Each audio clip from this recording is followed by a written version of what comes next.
नमस्कार दोस्तों, आपका स्वागत है आपके अपने यूट्यूब चैनल पढ़ लो पर। आज हम पढ़ने जा रहे हैं क्लास 12 सोशियोलॉजी समाजशास्त्र का चैप्टर सेकंड, भारतीय समाज की जनसांख्यिकीय संरचना। ये आपके बोर्ड्स और सीयूटी दोनों के लिए इम्पोर्टेंट है, तो आप वीडियो के एंड तक बने रहिए। आप वीडियो को पूरा देखिए। तो चलिए आगे बढ़ते हैं चैप्टर की तरफ। जैसा कि हम सब जानते हैं, जनसांख्यिकीय को इंग्लिश में क्या कहते हैं? डेमोग्राफी कहते हैं। इसे हिंदी में जनगणना के नाम से भी जाना जाता है। जनसांख्यिकीय क्या होता है? जनसांख्यिकीय जनसंख्या का सुव्यवस्थित अध्ययन क्या कहलाता है? जनसांख्यिकी कहलाता है। यानी कि जब जनसंख्या का हम सुव्यवस्थित अध्ययन करते हैं, अच्छे तरीके से तो अध्ययन करते हैं, उसे क्या बोलते हैं? जनसांख्यिकीय कहते हैं। इसको अंग्रेजी में डेमोग्राफी के नाम से जाना जाता है। डेमोग्राफी किस भाषा का शब्द है? यूनानी भाषा का शब्द है और ये दो शब्दों से मिलकर बना हुआ है, जैसे डेमोस और ग्राफीन। डेमोस माने लोग और ग्राफीन माने वर्णन या अर्थात लोगों का वर्णन। यानी कि जो डेमोग्राफी है दो शब्दों से मिलकर बना है। एक डेमोस यानी कि डेमोस मतलब क्या हो गया? लोग, और ग्राफीन मतलब क्या हो गया? वर्णन करना, यानी कि लोगों का वर्णन करना। यानी कि डेमोग्राफी यानी जनसंख्या की क्या अर्थ है? लोगों का वर्णन करना। इसमें क्या अध्ययन किया जाता है? इसमें जन्म दर क्या है, जन्म दर कितनी है, मृत्यु दर कितनी है, लिंगानुपात क्या है किसी समाज का, किसी देश का, मातृ मृत्यु दर क्या है, आयु संरचना क्या है, इस सब का इसमें अध्ययन किया जाता है। अब आगे हम जानते हैं कि जनसांख्यिकी की कितने प्रकार की होती है, जनांकिकी कितनी प्रकार की होती है। जैसा हम जानते हैं, जनांकिकी मुख्य प्रकार से दो रूप की होती है। पहला कि आकारिक जनसांख्यिकी, दूसरा सामाजिक जनसांख्यिकी। अब आकारिक जनसांख्यिकी में क्या होता है? इस प्रकार की जनसांख्यिकी में क्या होता है? जनसंख्या के आकार का अध्ययन किया जाता है। और सामाजिक जनसांख्यिकी में इसमें जनसंख्या के सामाजिक, आर्थिक और राजनीतिक पक्षों पर विचार किया जाता है। यानी कि यहाँ पर जनसंख्या के सामाजिक, आर्थिक और राजनीतिक पहलुओं का अध्ययन किया जाता है सामाजिक जनसांख्यिकी में। अब आगे बढ़ते हम देखते हैं, जैसा कि हम सब जानते हैं कि 18वीं शताब्दी में यूरोप में दो प्रकार के, यानी कि 18वीं शताब्दी के उत्तरार्ध में यूरोप में लगभग एक ही समय में दो विभिन्न प्रक्रियाएं हुई। यहाँ पर उत्तरार्ध मतलब आपको बता देना चाहता हूँ, उत्तरार्ध मतलब होता है अंत में, यानी कि 18वीं शताब्दी के अंत में, यानी जब वही 19वीं शताब्दी चालू होने वाली थी उस समय की बात है। यूरोप में दो परिवर्तन हुए। पहले परिवर्तन क्या था? राजनीतिक संगठनों के प्रमुख रूप में राष्ट्रों का उदय हुआ, राष्ट्र राज्यों का उदय हुआ। यानी कि जो राजनीतिक संगठन के रूप में किसका उदय हुआ? राष्ट्र राज्य का उदय हुआ। यानी कि उसमें यूरोप में बहुत बहुत बहुत नए नए देश बनना चालू हुए। यूरोप में नए नए देश बनना चालू हुए, जैसे कि आप यहाँ पर देख सकते हैं मैप में, नए नए देश बनकर उभरे। और दूसरा क्या हुआ? आंकड़ों के संबंधित आधुनिक विज्ञान संख्यांकिकी की शुरुआत हुई। यानी कि जो एक स्टैटिक्स, संख्यांकिकी को इंग्लिश में क्या बोलते हैं? संख्यांकिकी को स्टैटिक्स, यानी कि स्टैटिक्स का क्या हुआ? शुरुआत हुआ। स्टैटिक्स का क्या काम है? ये आंकड़ों का विज्ञान है। ठीक, अब आगे बढ़ते हैं। अब देखिए, जब राष्ट्र राज्यों का विस्तार हुआ तो इससे क्या हुआ? राष्ट्र राज्यों का कार्य संचालन हेतु जनसंख्या और अर्थव्यवस्था से जुड़े सामाजिक आंकड़ों को व्यवस्थित और नियमित रूप से एकत्र करना आवश्यक माना गया। क्यों माना गया? जब राष्ट्र राज्यों का विकास हुआ तो उनके लिए क्या हुआ? अपने राष्ट्र में उपस्थित लोगों की क्या हुआ? जो उनकी जनसंख्या है उनको अध्ययन करना आवश्यक माना गया। ऐसा क्यों? क्योंकि जिससे वो क्या कर सके, उनके आंकड़ों को प्राप्त करके अच्छे से अच्छी नीतियां लागू कर सकते हैं। जैसे कि अगर राज्य है और उस सरकार को क्या करना है? अपने देश में लोगों को पानी मुहैया करवाना है, तो देखेगी कि कौन कौन से ऐसे लोग हैं जिनके पास पानी की सुविधा उपलब्ध नहीं है, और कौन कौन से ऐसे लोग हैं जो उपलब्ध हैं, और जिनके पास पानी की सुविधा उपलब्ध है, और कौन कौन से ऐसे लोग हैं जिनको हमें पानी की सुविधा देनी चाहिए। तो इन सब का अध्ययन कैसे होगा? इन सब का अध्ययन तभी होगा जब जनगणना की होगी। तो जनगणना के उनके पास क्या होगा? आंकड़े आएंगे। आंकड़े के अनुसार वो डिसाइड करेंगे कि यहाँ समाज में इतने लोग हैं जिनके पास पानी की समस्या है, तो इनको क्या किया जाए? इनको हैंडपंप दिया जाए, ऐसे ऐसे इस समस्या का समाधान किया जाए। तो यानी कि आंकड़ों को व्यवस्थित अध्ययन किया गया राष्ट्र राज्यों के उदय के कारण। तो अब जनसंख्या हुई होगी, जनगणना हुई होगी, तो सबसे पहले जनगणना क्या हुई? ऐसा माना जाता है कि अमेरिका में 1790 में क्या हुई? सबसे पहले जनगणना हुई थी। और ये देश की सबसे आधुनिक किस्म की, दुनिया की सबसे आधुनिक किस्म की जनगणना थी। यानी कि दुनिया की सबसे आधुनिक किस्म की जनगणना थी। कब कब हुई थी? 1790 में। आप सोच सकते हैं 1790, कितने उस समय तो भारत आजाद भी नहीं हुआ था, कितने देश उस समय गुलाम रहे होंगे, तब ये जाके अमेरिका अपनी जनगणना करा रहा था, तभी ये आगाज बहुत दुनिया में आगे है। इसे जनगणना का परिणाम है कि ये अपने समाज को कल्याण के माध्यम से आगे बढ़ा सका। अब आगे देखते हैं, और इसी की पद्धति को आगे चलकर यूरोप ने भी अपना लिया 19वीं शताब्दी के प्रारंभ में। तो 19वीं शताब्दी के प्रारंभ में जब अमेरिका ने जनगणना चालू की, तो उसी को देखकर किसने? यूरोप में भी जनगणना चालू कर दी। अब देखिए भारत में जनगणना, अब भारत में जनगणना कब हुई हम इसके बारे में जानते हैं। जैसा कि हम सब जानते हैं, भारत में अंग्रेजों का राज था उस समय पर, जिस समय भारत में जनगणना चालू हुई। यानी कि भारत में अंग्रेजों द्वारा जनगणना शुरुआत हुई। यानी जनगणना की शुरुआत कब हुई? 1867 से 1872 के बीच में भारत में जनगणना की शुरुआत हुई। लेकिन यह नियमित रूप से जनगणना नहीं थी। नियमित रूप से यानी कि जो 10 वर्ष पे जनगणना होती है, जिसे हम क्या बोलते हैं, 10 वर्षीय जनगणना बोलते हैं। तो 10 वर्षीय यानी कि नियमित रूप से यानी कि 10 वर्षीय पर होने वाली जनगणना की शुरुआत 1981 से हुई। यानी 1781 से, यहाँ पर डाटा गलत हो गया है, यहाँ पर 1781 रहना चाहिए था।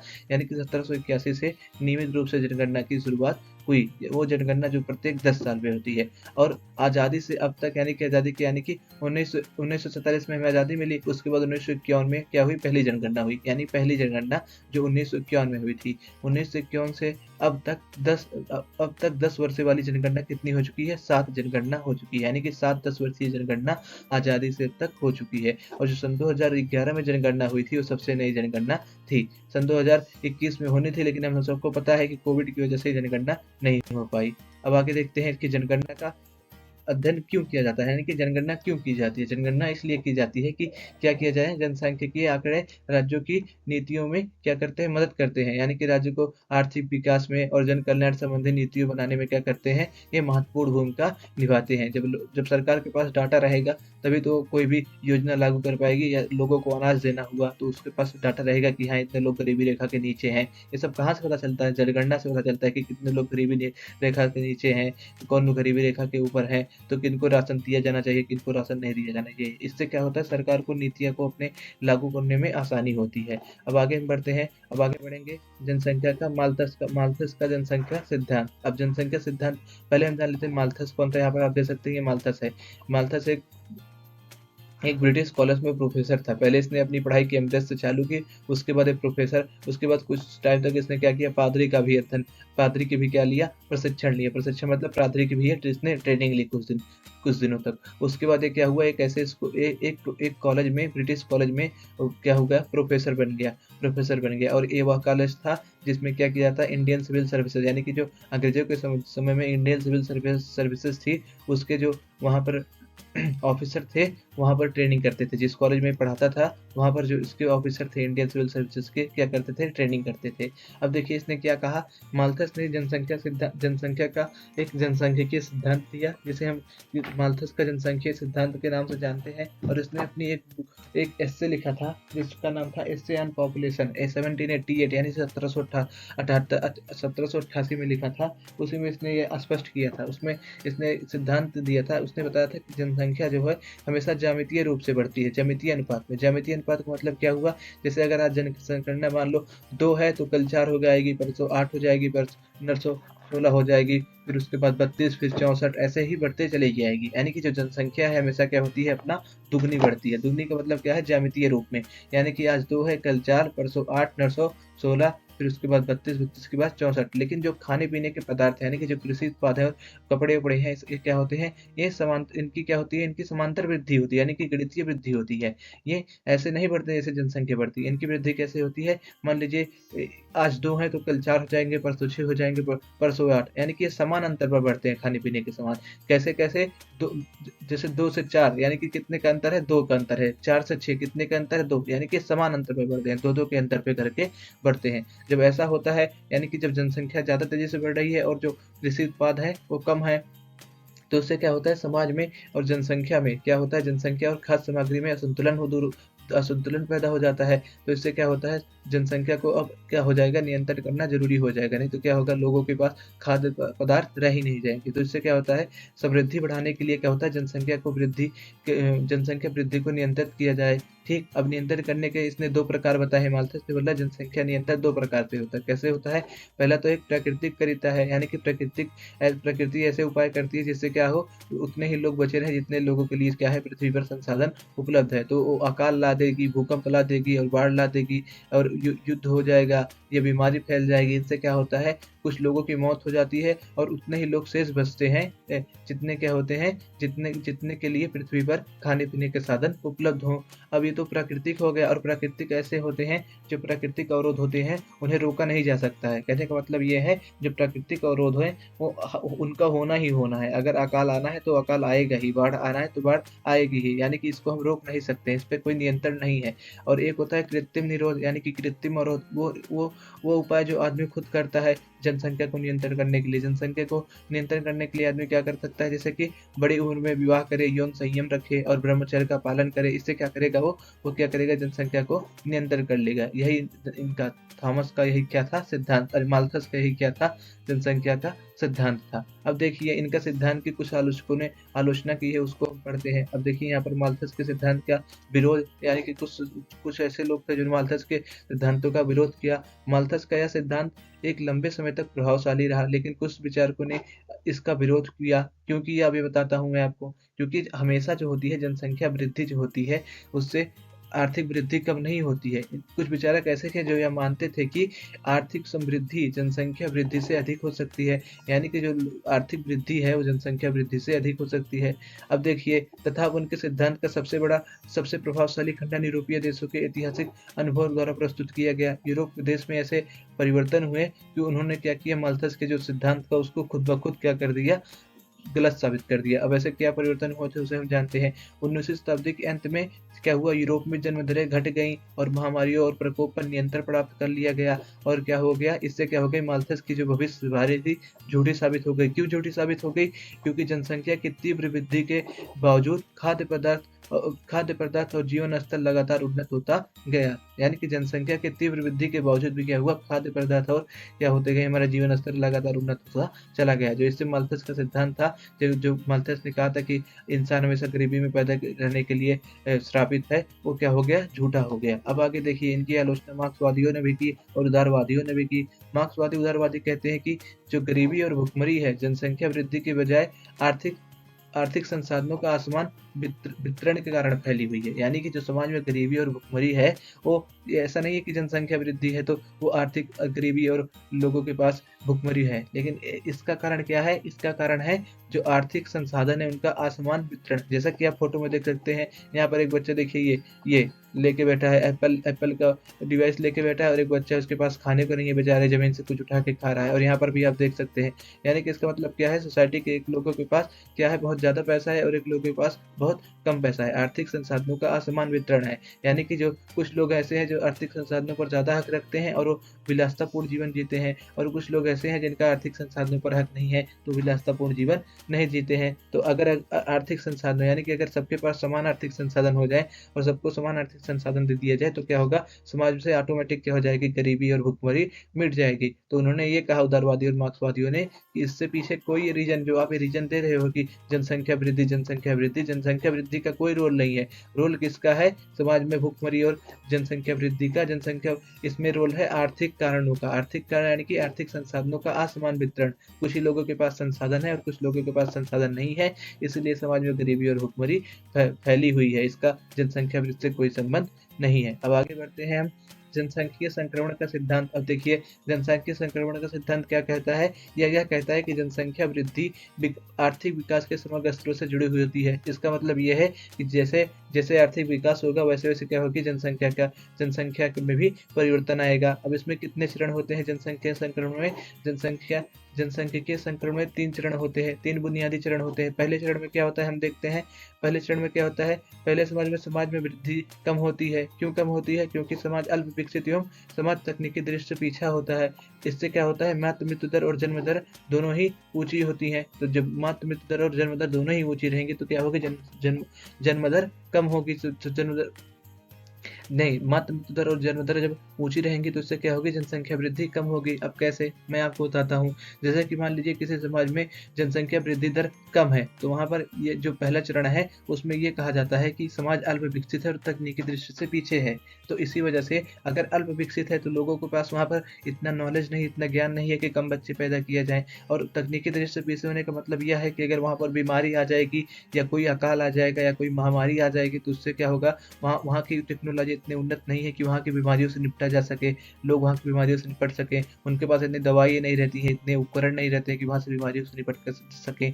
इसीलिए क्या होता है, तकनीकी दृष्टि से पीछे होने के साथ वहाँ पर मृत्यु दर ज़्यादा बढ़ जाती है। और उसमें जन्म दर का क्या मैंने बताया कि वहाँ के लोग क्या हुए, अल्प विकसित हैं। अल्प विकसित मतलब क्या है, उनकी सोच उतनी विकसित नहीं है, उनको ये नहीं पता है कि कम बच्चे पैदा करें। इसकी वजह से क्या होता है, जन्म दर भी ज़्यादा रहता है। तो जन्म दर भी ज़्यादा है और क्या है, मृत्यु दर भी ज़्यादा है। जब दोनों ज़्यादा है तो इसमें क्या होता है, इसकी वजह से जितने बच्चे पैदा होते हैं उतने बच्चे मर भी जाते हैं लगभग। तो इससे क्या होता है, जनसंख्या वृद्धि क्या होती है, कम होती है। ये कौन सा चरण था, पहले चरण। पहले चरण में क्या होती है, जनसंख्या वृद्धि कम होती है। अब आइए हम दूसरे चरण में चलते हैं। दूसरे चरण में कहा जाता है, दूसरे चरण कहाँ, पहले पहला चरण जो होता है ये जान लीजिए, ये ऐसे देशों में घटित होता है पहला चरण जहाँ पर क्या हो, जहाँ पर लोग बहुत गरीब हों, यानी कि ऐसे देश जहाँ पर विकास विकास की भावना बहुत कम हो, जैसे अफ्रीका के देश हो गए। साउथ अफ्रीका के अलावा जितने भी अफ्रीका के देश है वहाँ सब में क्या है, ये पहले चरण के अंतर्गत देखे जाते हैं। अब देखिए जनसंख्या वृद्धि का जो ये तीसरा चरण है, इसमें क्या कहा जाता है, तीसरे चरण कहाँ पर घटित होता है, विकसित समाज में। यहाँ पर जनसंख्या वृद्धि दर नीची रहती है। क्यों नीची रहती है, क्योंकि ऐसे समाज में मृत्यु दर और जन्म दर दोनों ही काफी कम होती है। यानी कि ऐसे समाज में मृत्यु दर और जन्म दर दोनों ही काफी कम होती है। जब जन्म दर भी कम होगी और मृत्यु दर भी कम होगी तो ऑटोमेटिक क्या हो जाएगी, जनसंख्या वृद्धि दर कम हो जाएगी। अब जानिए यहाँ पर मृत्यु दर कम क्यों रहती है, क्योंकि ऐसे समाज में क्या होते हैं, तकनीकी दृष्टि से ऐसा समाज उन्नत कर जाता है। यानी कि यहाँ पर ऐसे समाज जैसे अमेरिका हो गया, ब्रिटेन हो गया, फ्रांस हो गया, जर्मनी हो गया, ये सब क्या है, तकनीकी दृष्टि से बहुत आगे हैं। इनके पास बहुत सारी मशीनें हैं, बहुत सारी दवाइयाँ हैं। इससे यहाँ पर कोई भी महामारी या बीमारी फैलती है तो उसे आसानी से क्या किया जा सकता है, नियंत्रित किया जा सकता है। तो इसकी वजह से क्या होती है, मृत्यु दर कम होती है। अब ये पहले कारण इसको पता चल गया कि यहाँ पर मृत्यु दर कम थी, ये तो ठीक है। अब जानिए जन्म दर कैसे कम होती है। जो जन्म दर होता है, वहाँ के लोग शिक्षित है, उनके अंदर जागरूकता है, तो क्या करते हैं, कम बच्चे पैदा करते हैं। इससे क्या है, वहाँ की जो होती है जन्म दर भी कम होती है। तो यानी कि पहले चरण में और दूसरे चरण में दोनों में क्या होती है, जनसंख्या वृद्धि दर कम होती है। दोनों में जनसंख्या वृद्धि दर कम होती है। अब देखिए पहली अवस्था और तीसरी अवस्था के बीच एक ऐसी अवस्था होती है जिसे हम संकरणकालीन चरण कहते हैं। अब इसमें क्या होता है, जब समाज पिछड़ी अवस्था से उन्नत अवस्था में जाता है, यानी कि जब समाज पिछड़ी अवस्था से उन्नत अवस्था में प्रवेश करता है तो ऐसे में क्या होता है, जनसंख्या वृद्धि दर बहुत ऊंची होती है। अब ऐसा क्यों है, जैसे भारत मान लीजिए, भारत हो गया, पाकिस्तान हो गया, इन सब में क्या है, जनसंख्या वृद्धि दर ऊंची है। क्यों, क्योंकि ये समाज जो है बहुत पिछड़े हैं। पाकिस्तान की बात छोड़िए तो बहुत ही पीछे हो गया है। तो कहाँ 4 साल पहले हो तो कश्मीर कश्मीर कर रहा था, आज आटा आटा कर रहा है, आज आटे के लिए मोहताज है।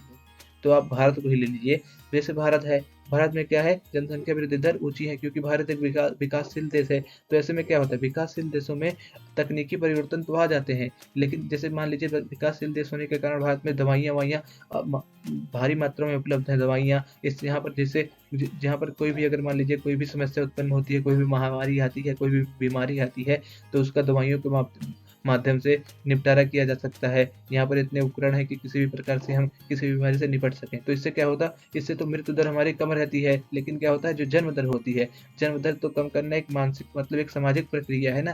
कहने का मतलब यहाँ पर लोगों में भी उतनी जागरूकता नहीं है, क्योंकि ये विकासशील देश है, लोगों में भी इतना जागरूकता नहीं है कि वो कम बच्चे पैदा करें या वो एक दो बच्चे पैदा करें। तो इसी वजह से क्या होता है, यहाँ पर जन्म दर ज़्यादा है, जन्म दर ज़्यादा है, लेकिन मृत्यु दर क्या हुआ है, कम हो गया। मृत्यु दर क्यों कम हो गया, क्योंकि यहाँ पर ये विकासशील देश है, विकासशील देश में टेक्नोलॉजी धीरे धीरे आ रही है, तो इस वजह से मृत्यु दर कम हो गया और जन्म दर अभी बढ़ी हुई है। जब मृत्यु दर कम हो गई और जन्म दर बढ़ती चली जा रही है, इससे क्या होता है, जनसंख्या वृद्धि होती है। तो अब देखिए, अब इससे क्या होता है, जनसंख्या विस्फोट होता है। अब देखिए जनसंख्या विस्फोट क्या है, मैं आपको बताता हूँ। जनसंख्या विस्फोट संक्रमणकाली अवधि में होता है। जैसा कि मैंने बताया, कब होता है, संक्रमणकालीन अवधि, यानी कि पहली और दूसरी अवस्था के बीच में, यानी कि माफ करिएगा, पहली और तीसरी अवस्था के बीच में, यानी कि दूसरी अवस्था में क्या होता है, जनसंख्या विस्फोट होता है। इसमें क्या होता है, क्योंकि समाज पिछड़ी अवस्था से उन्नत अवस्था में जाता है, इस दौरान जनसंख्या वृद्धि दर बहुत ऊंची होती है। क्यों ऊंची होती है, मैंने आपको पहले ही बता दिया, क्योंकि मृत्यु दर तो कम हो जाती है, लेकिन जन्म दर क्या होती है, अधिक होती है। जन्म दर परिवर्तित होने में समय लगता है, लोगों को विचार बदलने में समय लगते हैं। तकनीकी विकास तो हो जाता है जल्दी, लेकिन लोगों के विचार जल्दी नहीं बदलते हैं, इसीलिए क्या होता है, जन्म दर अधिक रहती है और मृत्यु दर कम हो जाती है। परिणाम स्वरूप जनसंख्या विस्फोट हो जाता है और अधिक से अधिक मात्रा में जनसंख्या बढ़ जाती है। देखिए यहाँ पर, ये देखिए जनसंख्या विस्फोट की फोटो लगा रखा हूँ मैं सबके लिए। अब आगे बढ़ते हैं। अब आगे देखते हैं सामान्य संकल्पनाएं और संकेत, यानी कि जैसा कि मैं बार बार आपके लिए कह रहा हूँ, जन्म दर, मृत्यु दर, ये सब क्या है, सब संकल्पनाएं हैं, संकल्पनाएं हैं। ये जो शब्द है मैं बोल रहा हूँ बार बार, जन्म दर, मृत्यु दर या प्राकृतिक वृद्धि, ये सब क्या होती है, संकल्पनाएं हैं और वह संकेतक है। अब ये क्या है, इनको अब हम समझेंगे। मतलब अब हम समझेंगे कि जन्म दर क्या होता है, मृत्यु दर क्या होती है, और क्या बाल मृत्यु दर क्या होती है, ये सब क्या होती है, अब इसको हम डिटेल से समझेंगे। आइए चलिए बढ़ते हैं हम जन्म दर की तरफ। जन्म दर क्या होता है, एक वर्ष में प्रति 1000 व्यक्तियों पर जीवित जन्मे बच्चों की संख्या क्या कहलाती है, जन्म दर कहलाती है। अब ऐसे मृत्यु दर होता है। अब आइए जानते हैं मृत्यु दर क्या है। मृत्यु दर ऐसा होता है, मृत्यु दर क्षेत्र विशेष में प्रति 1000 व्यक्तियों में मृत व्यक्तियों की संख्या, इसे को मृत्यु दर कहते हैं। अब ये क्या है, इसे बताता हूँ मैं। अगर मान लीजिए कोई समाज है, वहाँ पर 1000 लोग रह रहे हैं किसी देश में।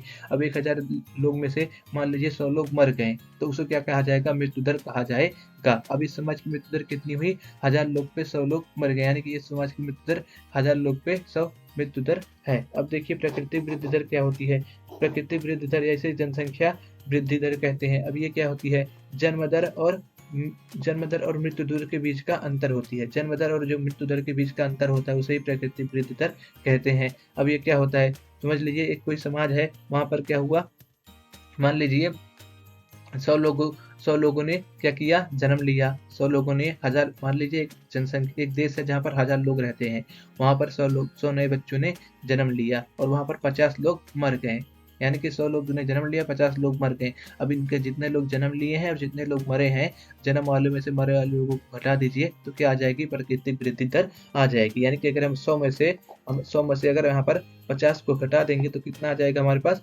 50। यानी कि 50 लोग क्या हुई है, इस समाज की जनसंख्या वृद्धि दर कितनी है, 50 है। जनसंख्या वृद्धि दर कितनी है, 50 है। समझ गए। अब देखिए जब यह अंतर शून्य हो जाता है, यानी कि जब जनसंख्या वृद्धि दर यानी कि प्राकृतिक वृद्धि दर जब क्या हो जाता है, शून्य हो जाता है, तो उसे क्या कहते हैं, उसे प्रतिस्थापन स्तर कहते हैं। क्या कहते हैं, प्रतिस्थापन स्तर कहते हैं।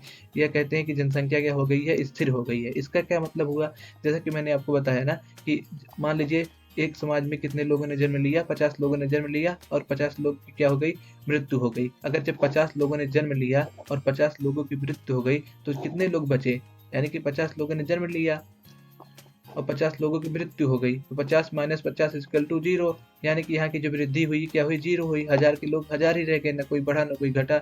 इसे ही बोलते हैं प्रतिस्थापन दर। प्रतिस्थापन दर का मतलब है जब जितने बूढ़े लोग मरे उतने ही नए बच्चे जन्म ले लें, उसे प्रतिस्थापन दर बोलते हैं। इसी को जनसंख्या का स्थिर हो जाना भी बोलते हैं। स्थिर हो जाने का मतलब क्या है, न जनसंख्या बढ़ रही है न घट रही है, एक जगह पर क्या हो गई, स्थिर हो गई है। स्थिर मतलब रुक गई है। अब आगे बढ़ते हैं, आगे अब देखिए इसमें प्रतिस्थापन स्तर है। जैसा कि मैंने आपको पहले बता दिया, प्रतिस्थापन स्तर क्या होता है। प्रतिस्थापन एक ऐसी अवस्था होती है जब जितने बूढ़े लोग मरते हैं उनका खाली स्थान भरने के लिए उतने ही नए बच्चे क्या होते हैं, पैदा हो जाते हैं। यानी कि जितने लोग मरेंगे बूढ़े उतने ही नए बच्चे पैदा हो जाएंगे, तो उसे क्या बोलते हैं, प्रतिस्थापन स्तर बोलते हैं। और एक बात इसे नोट कर लीजिएगा अपनी किताब में कि प्रतिस्थापन स्तर क्या होता है। प्रतिस्थापन स्तर पर जनसंख्या वृद्धि कितनी होती है, शून्य होती है। और इसी को क्या बोलते हैं, जनसंख्या का स्थिर हो जाना भी बोलते हैं। यानी कि इस स्तर पर क्या होती है, जनसंख्या क्या होती है, एकदम रुक जाती है। इसका मतलब क्या हुआ, मान लीजिए जैसे इसमें कह रहा है जितने बूढ़े लोग मरेंगे और उतने ही नए बच्चे जन्म लेंगे। मान लीजिए 50 लोग मरे, 50 बूढ़े लोग मर गए, 50 बूढ़े लोग मरे और 50 नए बच्चे क्या हुए, जन्म लिए। 50 नए बच्चे जब जन्म लिए और 50 बूढ़े लोग मरे, तो इसमें वृद्धि कहाँ हुई, 50 मरे 50 गए, यानी कि 0। यानी कि यहाँ पर वृद्धि दर क्या हुई, शून्य है। यहाँ पर वृद्धि दर शून्य है। यानी कि प्रतिस्थापन दर से आशय है जब जनसंख्या वृद्धि दर शून्य हो जाती है तो उसे प्रतिस्थापन दर कहते हैं, जनसंख्या का स्थिर हो जाना कहते हैं। प्रतिस्थापन स्तर से क्या आशय है, जब जनसंख्या वृद्धि शून्य हो जाती है, यानी कि जितने लोग बूढ़े मरते हैं उतने ही नए बच्चे जन्म ले लेते हैं, तब क्या बोलते हैं, प्रतिस्थापन स्तर बोलते हैं इसको। और इसी को बोलते हैं जनसंख्या का स्थिर हो जाना। यानी कि जनसंख्या न बढ़ रही है न घट रही है, जिसपे एक स्थान पर स्थिर हो गई है, एक मात्रा पर स्थिर हो गई है। अब आइए हम भारत के संदर्भ में पढ़ते हैं प्रतिस्थापन दर का क्या रूप है। अब देखिए भारत में केरल में कुल प्रजनन दरें वास्तव में प्रतिस्थापन स्तर से नीचे है। यानी कि जो केरल है भारत का, साउथ इंडिया का एक स्टेट, उसमें क्या है, कुल प्रजनन दरें जो क्या है, प्रतिस्थापन स्तर से क्या है, नीचे है। वहीं पर हिमाचल प्रदेश, पश्चिम बंगाल और कर्नाटक में और महाराष्ट्र में प्रजनन दर क्या है, प्रतिस्थापन स्तर के बराबर है। यानी कि यहाँ पर हिमाचल प्रदेश हो गया, महाराष्ट्र हो गया, यहाँ पर प्रजनन दर और प्रतिस्थापन दर बराबर है। जितना प्रजनन दर है उतना ही प्रतिस्थापन दर है। अब देखिए उत्तर प्रदेश, बिहार और राजस्थान और मध्य प्रदेश ऐसे राज्य हैं जो प्रतिस्थापन स्तर से ऊपर है। यानी कि ये सब कैसे, उत्तर प्रदेश और बिहार और मध्य प्रदेश ऐसे राज्य हैं जहाँ पर क्या है, प्रतिस्थापन दर क्या है, प्रतिस्थापन स्तर से ऊपर है। अब देखिए इसके पीछे कारण क्या है, इसके पीछे कारण है शिक्षा और जागरूकता, क्योंकि राज्यों में विभिन्न स्तर की शिक्षा और जागरूकता विद्यमान है, इसीलिए क्या है, अलग अलग राज्यों में अलग अलग प्रतिस्थापन स्तर है। आपसे क्वेश्चन पूछ सकते हैं कि अलग अलग राज्यों में अलग अलग प्रतिस्थापन स्तर होने का कारण क्या है, तो आप इसके पीछे लिखेंगे कि अलग अलग राज्यों में अलग अलग प्रतिस्थापन स्तर होने का कारण है शिक्षा और जागरूकता। अलग अलग राज्यों में अलग अलग प्रकार की जागरूकता और शिक्षा है, इसलिए राज्यों में अलग अलग प्रकार का प्रतिस्थापन स्तर है। देखेंगे जहाँ पर आप केरल में जागरूकता और शिक्षा ज़्यादा है, केरल जैसे कि इंडिया का सबसे ज़्यादा साक्षर प्रदेश है, वैसे ही क्या है, वहीं पर बिहार और उत्तर प्रदेश में आप देखेंगे क्या है, साक्षरता दर कम है, इसीलिए यहाँ पर क्या है, प्रतिस्थापन स्तर से क्या है, जनसंख्या प्रजनन दर ऊपर है। अब देखिए हम आगे बढ़ते हैं, शिशु मृत्यु दर क्या होता है। शिशु मृत्यु दर से ऐसे है, जीवित पैदा हुए 1000 बच्चों में से 1 वर्ष की आयु पूरा करने से पहले मृत बच्चों की संख्या, यानी कि ऐसे बच्चे जो जीवित पैदा होते हैं 1000 बच्चों पर, लेकिन 1 साल उम्र पूरा करने से पहले ही मर जाते हैं। यानी जीवित पैदा हुए 1000 बच्चों में से 1 वर्ष की आयु से पहले मृत बच्चों की संख्या, ऐसे बच्चे जो अब जीवित पैदा तो होते हैं लेकिन वो 1 साल पूरा नहीं कर पाते, 1 साल से पहले ही मर जाते हैं। चाहे वो 8 महीने पे मर जाए, चाहे वो 2 महीने पे मर जाए, चाहे वो पैदा एक महीने पे मर जाए या पैदा होते ही मर जाए। यानी कि 1 साल पूरा करने से पहले मरेंगे कोई भी बच्चा जो जीवित जन्म लेगा, उसको क्या बोलते हैं, शिशु मृत्यु दर बोलते हैं, शिशु मृत्यु दर बोलते हैं। अब आइए जानते हैं प्रजनन दर क्या है। प्रजनन दर से ऐसे है, बच्चा पैदा कर सकने की आयु, यानी कि बच्चा पैदा कर सकने की आयु कितना होती है, 15 से 49 साल होती है, कि स्त्रियों की इकाई के पीछे जीवित जन्मे बच्चों की संख्या, यानी कि जो बच्चा पैदा कर सकने की आयु होती है, उसके उतनी उम्र के पीछे जितनी भी स्त्रियां होती हैं उनके पीछे जितनी भी, यानी कि जो बच्चा पैदा करने की आयु होती है 15 से 59 साल, यानी कि जो बच्चे पैदा करने की आयु होती है 15 से 49 साल तक की स्त्रियों की इकाई के पीछे जीवित छोड़े गए बच्चों की संख्या, यानी कि इतनी उम्र में 15 से और 49 साल के बीच में जितने स्त्रियां आमतौर पर बच्चा पैदा करती हैं, उनको क्या किया जाता है, प्रजनन दर कहा जाता है। प्रजनन दर कहा जाता है। प्रजनन दर से ऐसे आप समझ गए। अब आगे बढ़ते हैं। अब हम आगे की स्लाइड में देखते हैं कि क्या है। अब देखेंगे मातृ मृत्यु दर। मातृ मृत्यु दर क्या होता है, 1000 शिशु जन्म पर जन्म देकर मरने वाली महिलाओं की संख्या, यानी कि वो महिलाएं 1000 शिशुओं पर वो महिलाएं जो क्या होती हैं, जन्म देते ही बच्चों के क्या करती हैं, मृत्यु को प्राप्त हो जाती हैं, उसे क्या कहते हैं, मातृ मृत्यु दर कहते हैं। और जिस समाज में मातृ मृत्यु दर ज़्यादा रहता है वो समाज क्या माना जाता है, आर्थिक रूप से और सामाजिक रूप से पिछड़ा समाज माना जाता है। और जिस समाज में क्या होता है, मातृ मृत्यु दर कम होती है, वो समाज क्या होता है, ऐसा रहता है, विकसित समाज माना जाता है। जैसे कि कौन सा देश, जैसे कि हो गए जर्मनी, फ्रांस, ऑस्ट्रेलिया और कौन से अमेरिका, जितने भी वेस्टर्न वर्ल्ड के, यूरोप के हैं, सब क्या है, यहाँ पर मृत्यु दर बहुत कम है, मातृ मृत्यु दर बहुत कम है। लेकिन मातृ मृत्यु दर का स्तर एशिया, साउथ एशिया में और देखेंगे आप दक्षिण अफ्रीका में, इन सब जगह में क्या है, मातृ मृत्यु दर ज़्यादा है। तो मातृ मृत्यु दर से हम ये भी पता लगा सकते हैं कि समाज कितना विकसित है और कितना विकसित नहीं है। अब आइए देखते हैं लिंगानुपात। लिंगानुपात क्या होता है, लिंगानुपात को हम स्त्री पुरुष अनुपात भी कहते हैं, यानी कि प्रति 1000 पुरुषों पर निश्चित अवधि के दौरान किसी विशेष क्षेत्र में स्त्रियों की संख्या, यानी कि प्रति 1000 पुरुषों पर निश्चित अवधि के दौरान स्त्रियों की संख्या किसी विशेष क्षेत्र में, यानी कि 1000 पुरुषों के पीछे कितनी स्त्रियां हैं, इसी को क्या बोलते हैं, लिंगानुपात बोलते हैं, स्त्री पुरुष अनुपात बोलते हैं। उदाहरण के लिए मान लीजिए आपका स्कूल है, उसमें हजार पुरुष हैं और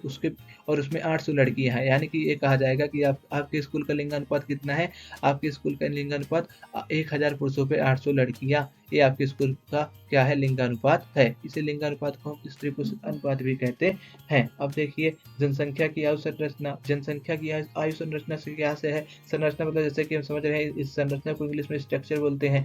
तो यानी कि कुल जनसंख्या में विभिन्न आयु वर्ग के व्यक्तियों के अनुपात क्या है, यानी कि जो जनसंख्या है, कुल जनसंख्या में विभिन्न आयु वर्ग, यानी कि विभिन्न आयु वर्ग से क्या तात्पर्य है कि कितने लोग बूढ़े हैं, कितने लोग जवान हैं, कितने लोग 14 साल तक है, कितने लोग 15 से 49 साल तक है, कितने लोग 60 साल से ऊपर हैं। इन सबको क्या बोलते हैं, आयु संरचना बोलते हैं। अब आइए हम आपको एक दिखाते हैं। देखिए यहाँ पर एक मैंने चार्ट दिया है जिसमें जनसंख्या की आयु संरचना दिखाई गई है 1961 से लेकर कितने तक, 2026 तक। अब अगर आप इसमें गौर करेंगे 2011 वाले पे, तो आप यहाँ पर क्या पाएंगे, 2011 में जनसंख्या की आयु संरचना को मैं आपको दिखाता हूँ। इसमें है 2011 में जो 14 साल, जो देखिए यहाँ पर, ये देखिए 14 वर्ष के, 14 वर्ष तक बच्चों की संख्या कितनी थी, 29% थी। और कितने क्या बोलते हैं, 15 से 59 साल, यानी कि 15 से 49 सालों के बीच लोगों की संख्या कितनी थी, 63 थी। और वहीं पर जो 60 वर्ष से अधिक थे, यानी कि जो 60 वर्ष से अधिक अधिकतर बूढ़े माने जाते हैं, उनकी संख्या कितनी थी,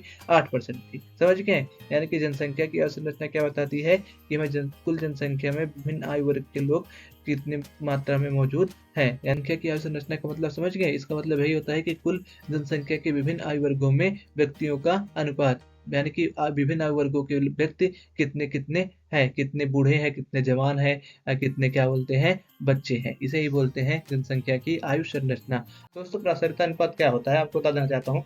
दोस्तों इसको इंग्लिश में बोलते हैं डिपेंडेंट पॉपुलेशन या डिपेंडेंट पॉपुलेशन रेशियो। दोस्तों इसमें वे लोग शामिल होते हैं जो क्या करते हैं, जो बुजुर्ग हो गए हैं, जो या तो 15 साल से क्या हो नीचे हों या 64 साल से जो ऊपर हों, उन्हीं को बोलते हैं दोस्त। उन्हीं का जो अनुपात होता है जनसंख्या में दोस्तों, उनको बोलते हैं प्रासंगिकता अनुपात। और जो ऐसी जनसंख्या होती है जो 15 साल से 14 साल से नीचे होती है, यानी कि 0 से लेकर 14 साल तक जिसकी आयु होती है, और जो 64 साल से अधिक होते हैं, उन्हें सब क्या कहते हैं दोस्तों, उन्हीं को हम बोलते हैं प्राश्रित। प्राश्रित का मतलब यह होता है जो कुछ अपने जीवन के लिए, अपने मतलब मूलभूत आवश्यकताओं के लिए दूसरे के ऊपर क्या रहें, आश्रित रहें, उन्हीं को बोलते हैं प्राश्रित।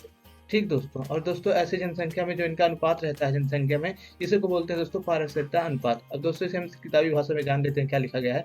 दोस्तों पारस्परिकता अनुपात जनसंख्या का वह अनुपात है जो जीवन यापन के लिए कार्यशील जनसंख्या पर आश्रित है। यानी कि पारस्परिकता अनुपात जनसंख्या का वह अनुपात होता है जो अपने जीवन यापन के लिए, अपने मतलब जीवन को चलाने के लिए किसके ऊपर आश्रित होता है, कार्यशील जनसंख्या पर आश्रित होता है। दोस्तों कार्यशील जनसंख्या क्या होती है, दोस्तों कार्यशील जनसंख्या में कार्यशील वर्ग में 15 से 64 वर्ष की आयु के लोग आते हैं। यानी कि दोस्तों जो 15 साल से लेकर 64 वर्ष तक आयु तक होते हैं, वो क्या होते हैं, वो लोग होते हैं कार्यशील वर्ग। और इन्हीं कार्यशील वर्ग पर क्या होता है, जो ये प्राश्रित लोग होते हैं, आश्रित लोग होते हैं, जो बूढ़े बुजुर्ग के बच्चे होते हैं, क्या होते हैं, आश्रित होते हैं। ठीक दोस्तों, यहाँ पर आपको दो चीज समझनी होगी। पहला प्राश्रितता अनुपात। प्राश्रितता अनुपात मतलब होता है, आप समझ गए ना, जनसंख्या का वह अनुपात जो जीवन यापन के लिए कार्यशील जनसंख्या पर आश्रित है। और दूसरी चीज कार्यशील वर्ग या कार्यशील क्या जनसंख्या। कार्यशील जनसंख्या कार्यशील वर्ग वह होती है जो 15 से लेकर 64 वर्ष की आयु के क्या होती है, बीच में होती है। जैसा कि मान लीजिए जो ये सब देख रहे हैं आप, ये लड़के हो गए, सब क्या है, सब प्राश्रितता अनुपात है। क्यों, क्योंकि इनकी जो उम्र है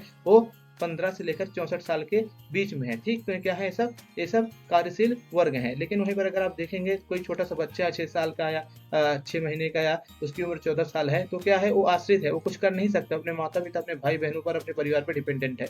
या कोई बूढ़ा बुजुर्ग है जो 64 साल से ऊपर है, वो भी क्या है, वो भी आश्रित है। क्यों, क्योंकि वो भी अपने जीवन यापन के लिए किसी अन्य पर आश्रित है, चाहे अपने बच्चों के ऊपर या किसी अपने रिलेटिव के ऊपर। ठीक दोस्तों बच्चे 0 साल से लेकर 14 साल की उम्र तक, और बुजुर्ग 64 साल से अधिक क्या होते हैं, जो होते हैं ये सब पराश्रित होते हैं। पराश्रित मतलब दूसरों पर आश्रित होते हैं। ठीक दोस्तों, बढ़ता हुआ प्राश्रितता अनुपात यह उन देशों में चिंता का कारण बना है जहां जनता बुढ़ापे की समस्या से जूझ रही है, क्योंकि वहां आश्रितों की संख्या बढ़ जाने से कार्यशील आयु वाले लोगों पर बोझ बढ़ जाता है। दोस्तों यहाँ पर बताया जा रहा है दोस्तों, जो बढ़ता हुआ प्राश्रितता अनुपात है, यानी कि जनसंख्या में बढ़ते हुए आश्रित लोगों की संख्या जो है, जहाँ पर मतलब ज्यादा बूढ़े लोग हो जा रहे हैं, तो उससे यह होता है दोस्तों, जो वहाँ की कार्यशील जनसंख्या होती है, यानी कि जो 15 से लेकर 64 साल के बीच के लोग होते हैं, उनके ऊपर क्या होता है, ज्यादा दबाव पड़ जाता है। यानी कि अगर ज्यादा बूढ़े रहेंगे तो उनके लिए जो बच्चे रहेंगे, जो जवान रहेंगे, उनके ऊपर क्या होता है, ज्यादा प्रेशर होता है। क्यों, क्योंकि उनका क्या करना पड़ता है, बोझ ढोना पड़ता है। जो लोग क्या रहते हैं, जो लोग प्राश्रित रहते हैं, या जो लोग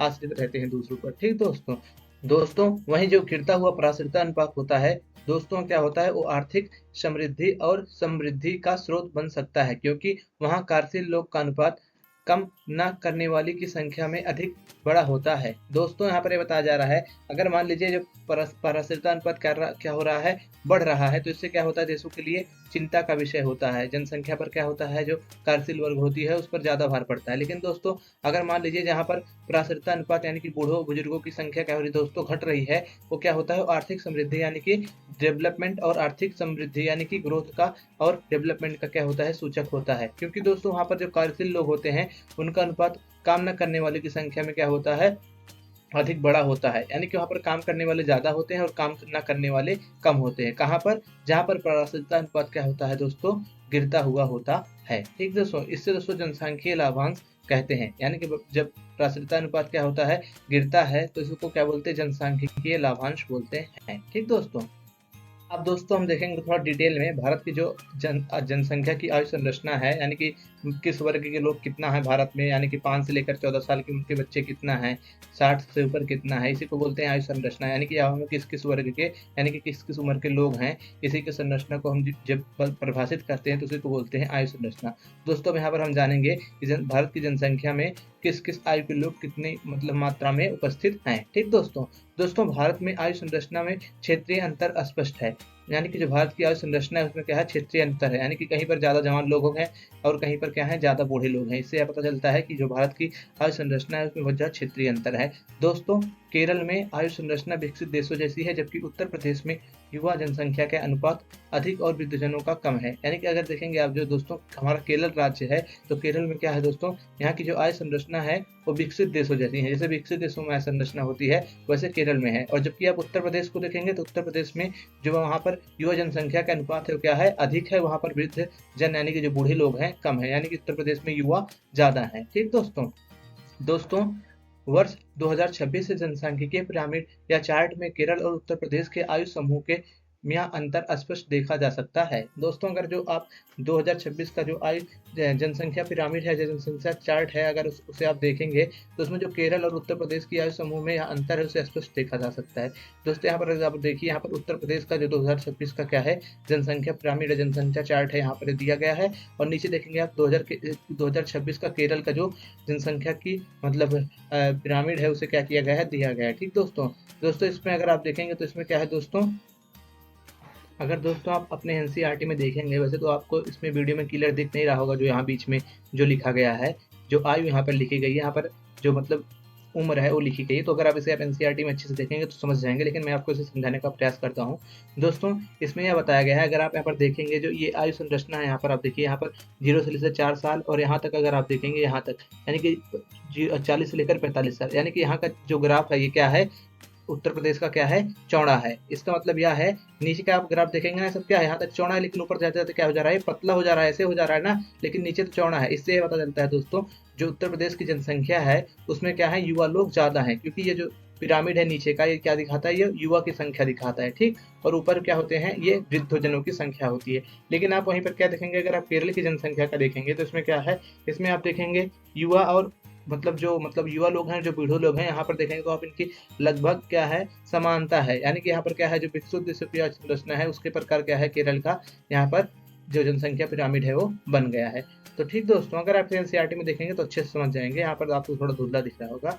तो दोस्तों आगे बढ़ते हैं, जानते हैं क्या दिया गया है एनसीईआरटी में। और दोस्तों पिछले दशक में पूर्वी एशियाई अर्थव्यवस्था की तरह और आज के आयरलैंड की तरह यह समझा जाता है कि भारत को भी जनसांख्यिकीय लाभांश का फायदा मिल रहा है। यानी कि जैसे कि दोस्तों पिछले दशक में पूर्वी एशियाई अर्थव्यवस्थाओं को क्या हुआ था, जनसांख्यिकीय लाभांश का फायदा हुआ था, और जैसे आज आयरलैंड को जनसांख्यिकीय लाभांश का फायदा मिल रहा है, उसी तरह समझा जाता है कि भारत को भी जनसांख्यिकीय लाभांश का फायदा मिल रहा है। ठीक दोस्तों भारत की आयु संरचना में युवाओं की अधिकता को जनसांख्यिकीय लाभांश माना जाता है। आप यहाँ पर 2 बार पढ़ चुके जनसांख्यिकीय लाभांश, एक बार यहाँ, एक बार पीछे वाली स्लाइड में। तो आप सोचते होंगे दोस्तों जनसांख्यिकीय लाभांश क्या है। दोस्तों भारत की आयु संरचना में जो युवाओं की अधिकता है, इसी को क्या कहते हैं, जनसांख्यिकीय लाभांश कहते हैं। यानी कि क्या है, आपके पास कार्यशील जनसंख्या ज्यादा है, इसलिए क्या है, आपको लाभ है। यानी कि आपको जनसंख्या का क्या मिल रहा है, लाभ मिल रहा है। इसी को बोलते हैं जनसांख्यिकीय लाभांश। ठीक दोस्तों कार्यशील जनसंख्या बड़ी होने और वृद्धों का अनुपात कम होने से यह लाभ संभव है, परंतु इसका पूरा लाभ उठाने के लिए उचित नीतियों का पालन आवश्यक है। दोस्तों यहाँ पर कहा जा रहा है कि जो कार्यशील जनसंख्या है वो क्या है, भारत में ज्यादा है। यानी कि यहाँ पर युवा लोग ज़्यादा हैं और वृद्ध यानी कि बूढ़े लोग क्या है बहुत कम है। इससे क्या है दोस्तों, इससे जनसांख्यिकीय लाभ क्या हो सकता है, संभव हो सकता है। लेकिन दोस्तों ऐसे ही संभव नहीं हो जाएगा, इसके लिए हमें क्या करना पड़ेगा दोस्तों, कुछ पॉलिसीज अपनाना पड़ेंगे, यानी कि कुछ नीतियां अपनाने पड़ेंगी और सरकार को इसके लिए कुछ कदम उठाने पड़ेंगे। तभी क्या होगा, इस जनसांख्यिकीय जो लाभांश है उसका हम क्या हो पाएंगे, फायदा उठा पाएंगे। ठीक दोस्तों, अगर आप देखेंगे तो एनसीईआरटी में एक बॉक्स दिया गया है, उसमें बताया गया है कि क्या बदलती हुई आयु संरचना भारत को जनसांख्यिकीय लाभांश प्रदान कर रही है। यानी कि इसमें यह पूछा जा रहा है, प्रश्न किया जा रहा है कि जो बदलती हुई भारत की आयु संरचना है, यानी कि जिसमें युवा ज्यादा है भारत में और वृद्ध जन कम है, क्या ये भारत को जनसांख्यिकीय लाभांश दे रही है। तो दोस्तों कभी कभी यही सेम प्रश्न क्या हो जाता है आपके मतलब परीक्षा में आ जाता है कि बताइए भारत को क्या जनसांख्यिकीय लाभांश प्राप्त हो रहा है, या भारत को जनसांख्यिकीय लाभांश मिलने के लिए क्या किया जाना चाहिए। ठीक दोस्तों इसी प्रश्न का उत्तर नीचे दिया गया है, ये जो एनसीईआरटी में आपका प्रश्न पूछा गया है, तो उसी एनसीईआरटी बॉक्स को मैंने यहाँ पर प्रेजेंट किया है। दोस्तों देखिए, मैं हर एक चीज़ को इतने अच्छे से बताता हूँ आपको, हर एक पिरामिड को जो दिया गया है आपके चैप्टर में, जो मैप दिया गया है या जो इमेजेस होती हैं एनसीईआरटी में, उसके अलावा मैं बाहर से भी इमेज लगाता हूँ, बाहर से भी मैप लगाता हूँ। तो दोस्तों अगर आपको वीडियो हमारा पसंद आता है तो दोस्तों प्लीज़ हमारे वीडियो को लाइक करिए और दोस्तों हमारे चैनल को सब्सक्राइब करिए। दोस्तों अगर आप चैनल को सब्सक्राइब करेंगे तो हमारा हौसला बढ़ता है, तो हम और जल्दी जल्दी वीडियो लाते हैं। नहीं तो दोस्तों हम सोचते हैं कि सब्सक्राइबर बढ़ नहीं रहे हैं और कुछ लाइक और कमेंट आ नहीं रहा है लोगों का, तो हम सोचते हैं कि आप सबको वीडियो पसंद नहीं आ रहा है, इसलिए हम सब थोड़ा डिमोटिवेट हो जाते हैं दोस्तों। लेकिन दोस्तों अगर आप अच्छे से हमें अपना प्यार दिखाएंगे, लाइक और सब्सक्राइब करेंगे हमारे चैनल को, हम आपको जल्दी जल्दी वीडियो लाने का प्रयास करते रहेंगे। दोस्तों अगर आप हिंदी मीडियम से हैं और दोस्तों आप इतिहास, समाजशास्त्र और राजनीति विज्ञान या अर्थशास्त्र के छात्र हैं, तो दोस्तों आप हमारे चैनल पर जा सकते हैं। आपको हमारे चैनल पर इतिहास, राजनीति विज्ञान, समाजशास्त्र और अर्थशास्त्र के हिंदी मीडियम में वीडियो मिल जाएंगे। तो दोस्तों आप हमारे चैनल पर जाइए और सभी विषयों को देखिए, और दोस्तों प्लीज़ हमारे चैनल को सब्सक्राइब करिए, सपोर्ट दिखाइए। दोस्तों हम आप सब हिंदी मीडियम के लिए ही चैप्टर पढ़ाते हैं, और जितना भी चैप्टर है उसे हम इसीलिए पढ़ाते हैं कि हिंदी मीडियम वाले बच्चों को अच्छे से समझ में आ जाए। तो दोस्तों please like, share and subscribe. दोस्तों चलिए बढ़ते हैं अपने चैप्टर की तरफ। दोस्तों विश्व के सबसे युवा देशों में से भारत क्या है, एक है, जिससे उसे जनसांख्यिकीय लाभांश का अवसर मिला है। यानी कि जो दोस्तों जो भारत है वो क्या है, युवा देशों में से, जो युवा देश हैं विश्व के, उसमें से क्या है, भारत एक है, और इसी कारण क्या हो रहा है, उसे जनसांख्यिकीय लाभांश मिल रहा है। दोस्तों यहाँ ध्यान देने वाली बात यह है, जिसकी जनसंख्या में युवा की जनसंख्या ज्यादा होती है जिस देश में, उसी देश को क्या होता है, जनसांख्यिकीय लाभांश मिलता है। जिसमें युवाओं की संख्या कम होती है उसको जनसांख्यिकीय लाभांश नहीं मिलता है। ठीक दोस्तों, तो दोस्तों भारत की जनसंख्या में युवा की संख्या ज्यादा है, इसलिए उसे जनसांख्यिकीय लाभांश का क्या हुआ है, अवसर मिला है। वर्ष 2011 में भारत की जनसंख्या का 1/3 भाग 15 वर्ष की आयु से नीचे था। यानी कि जो भारत की जनसंख्या का 1/3 भाग था 2011 में, क्या था, 15 वर्ष की आयु से नीचे था। ठीक दोस्तों, यानी कि वो 0 से लेकर 14 वर्ष की आयु के बीच में था। ठीक दोस्तों, और दोस्तों वर्ष 2020 में भारतीयों की औसत उम्र सिर्फ 29 साल रही। और दोस्तों वर्ष 2020 में देखेंगे तो क्या थी, जो भारतीयों की आयु थी वो औसत कितना थी, वो 29 साल थी। दोस्तों ये सब जितने भी डाटा है ना, इसे आप सब नोट करिए, क्योंकि परीक्षा में यहीं से प्रश्न पूछे जाते हैं। एमसीक्यू जो प्रश्न आएंगे ना, यहीं से आएंगे, पूछ लेंगे कि भारत की जनसंख्या में 15 वर्ष की आयु के नीचे लोग 1/3 कब थे, तो आपको बताना पड़ेगा 2011 में, या पूछ लेंगे 2020 में भारतीयों की औसत उम्र कितना थी। तो ये सबको आप याद करिए, ऐसे ही नहीं दिया गया है डाटा, तो इन सबको आप याद करा करिए, क्योंकि परीक्षा में इसी से प्रश्न पूछे जाते हैं एमसीक्यू में। तो दोस्तों अब इसको हम आगे बढ़ते हैं, इसको अच्छे से जानते हैं कि मतलब जनसंख्या के लाभांश मिलेगा भारत को या नहीं।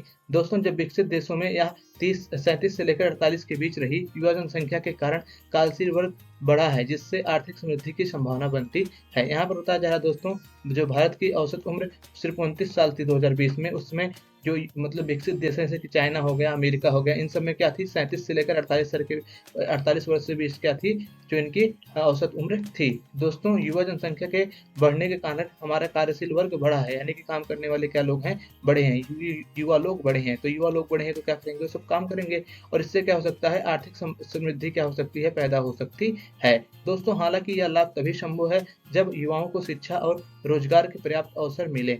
यदि वे बेरोजगार या कम शिक्षित रहेंगे तो यह लाभांश हानि में बदल सकता है। यहाँ पर दोस्तों बताया जा रहा है कि दोस्तों ये जो लाभ हमें मिल रहा है हमारी जनसंख्या बढ़ने का, इसका लाभ हम तभी उठा सकते हैं दोस्तों जब हमारे युवाओं को क्या हो दोस्तों, शिक्षा मिले और रोजगार मिले। अगर उन्हें शिक्षा और रोजगार के पर्याप्त अवसर नहीं मिलते हैं तो क्या होगा, तो हम इसका क्या हो पाएंगे, लाभार्थी नहीं बन पाएंगे इस जो जनसंख्या लाभांश में मिल रहा है, बल्कि हम क्या होंगे, इस लाभ की जगह हम हानि को क्या करेंगे, उठाएंगे, यानी कि लाभांश हानि में बदल सकता है, अगर हम क्या करेंगे, लोगों को रोजगार और शिक्षा नहीं देंगे।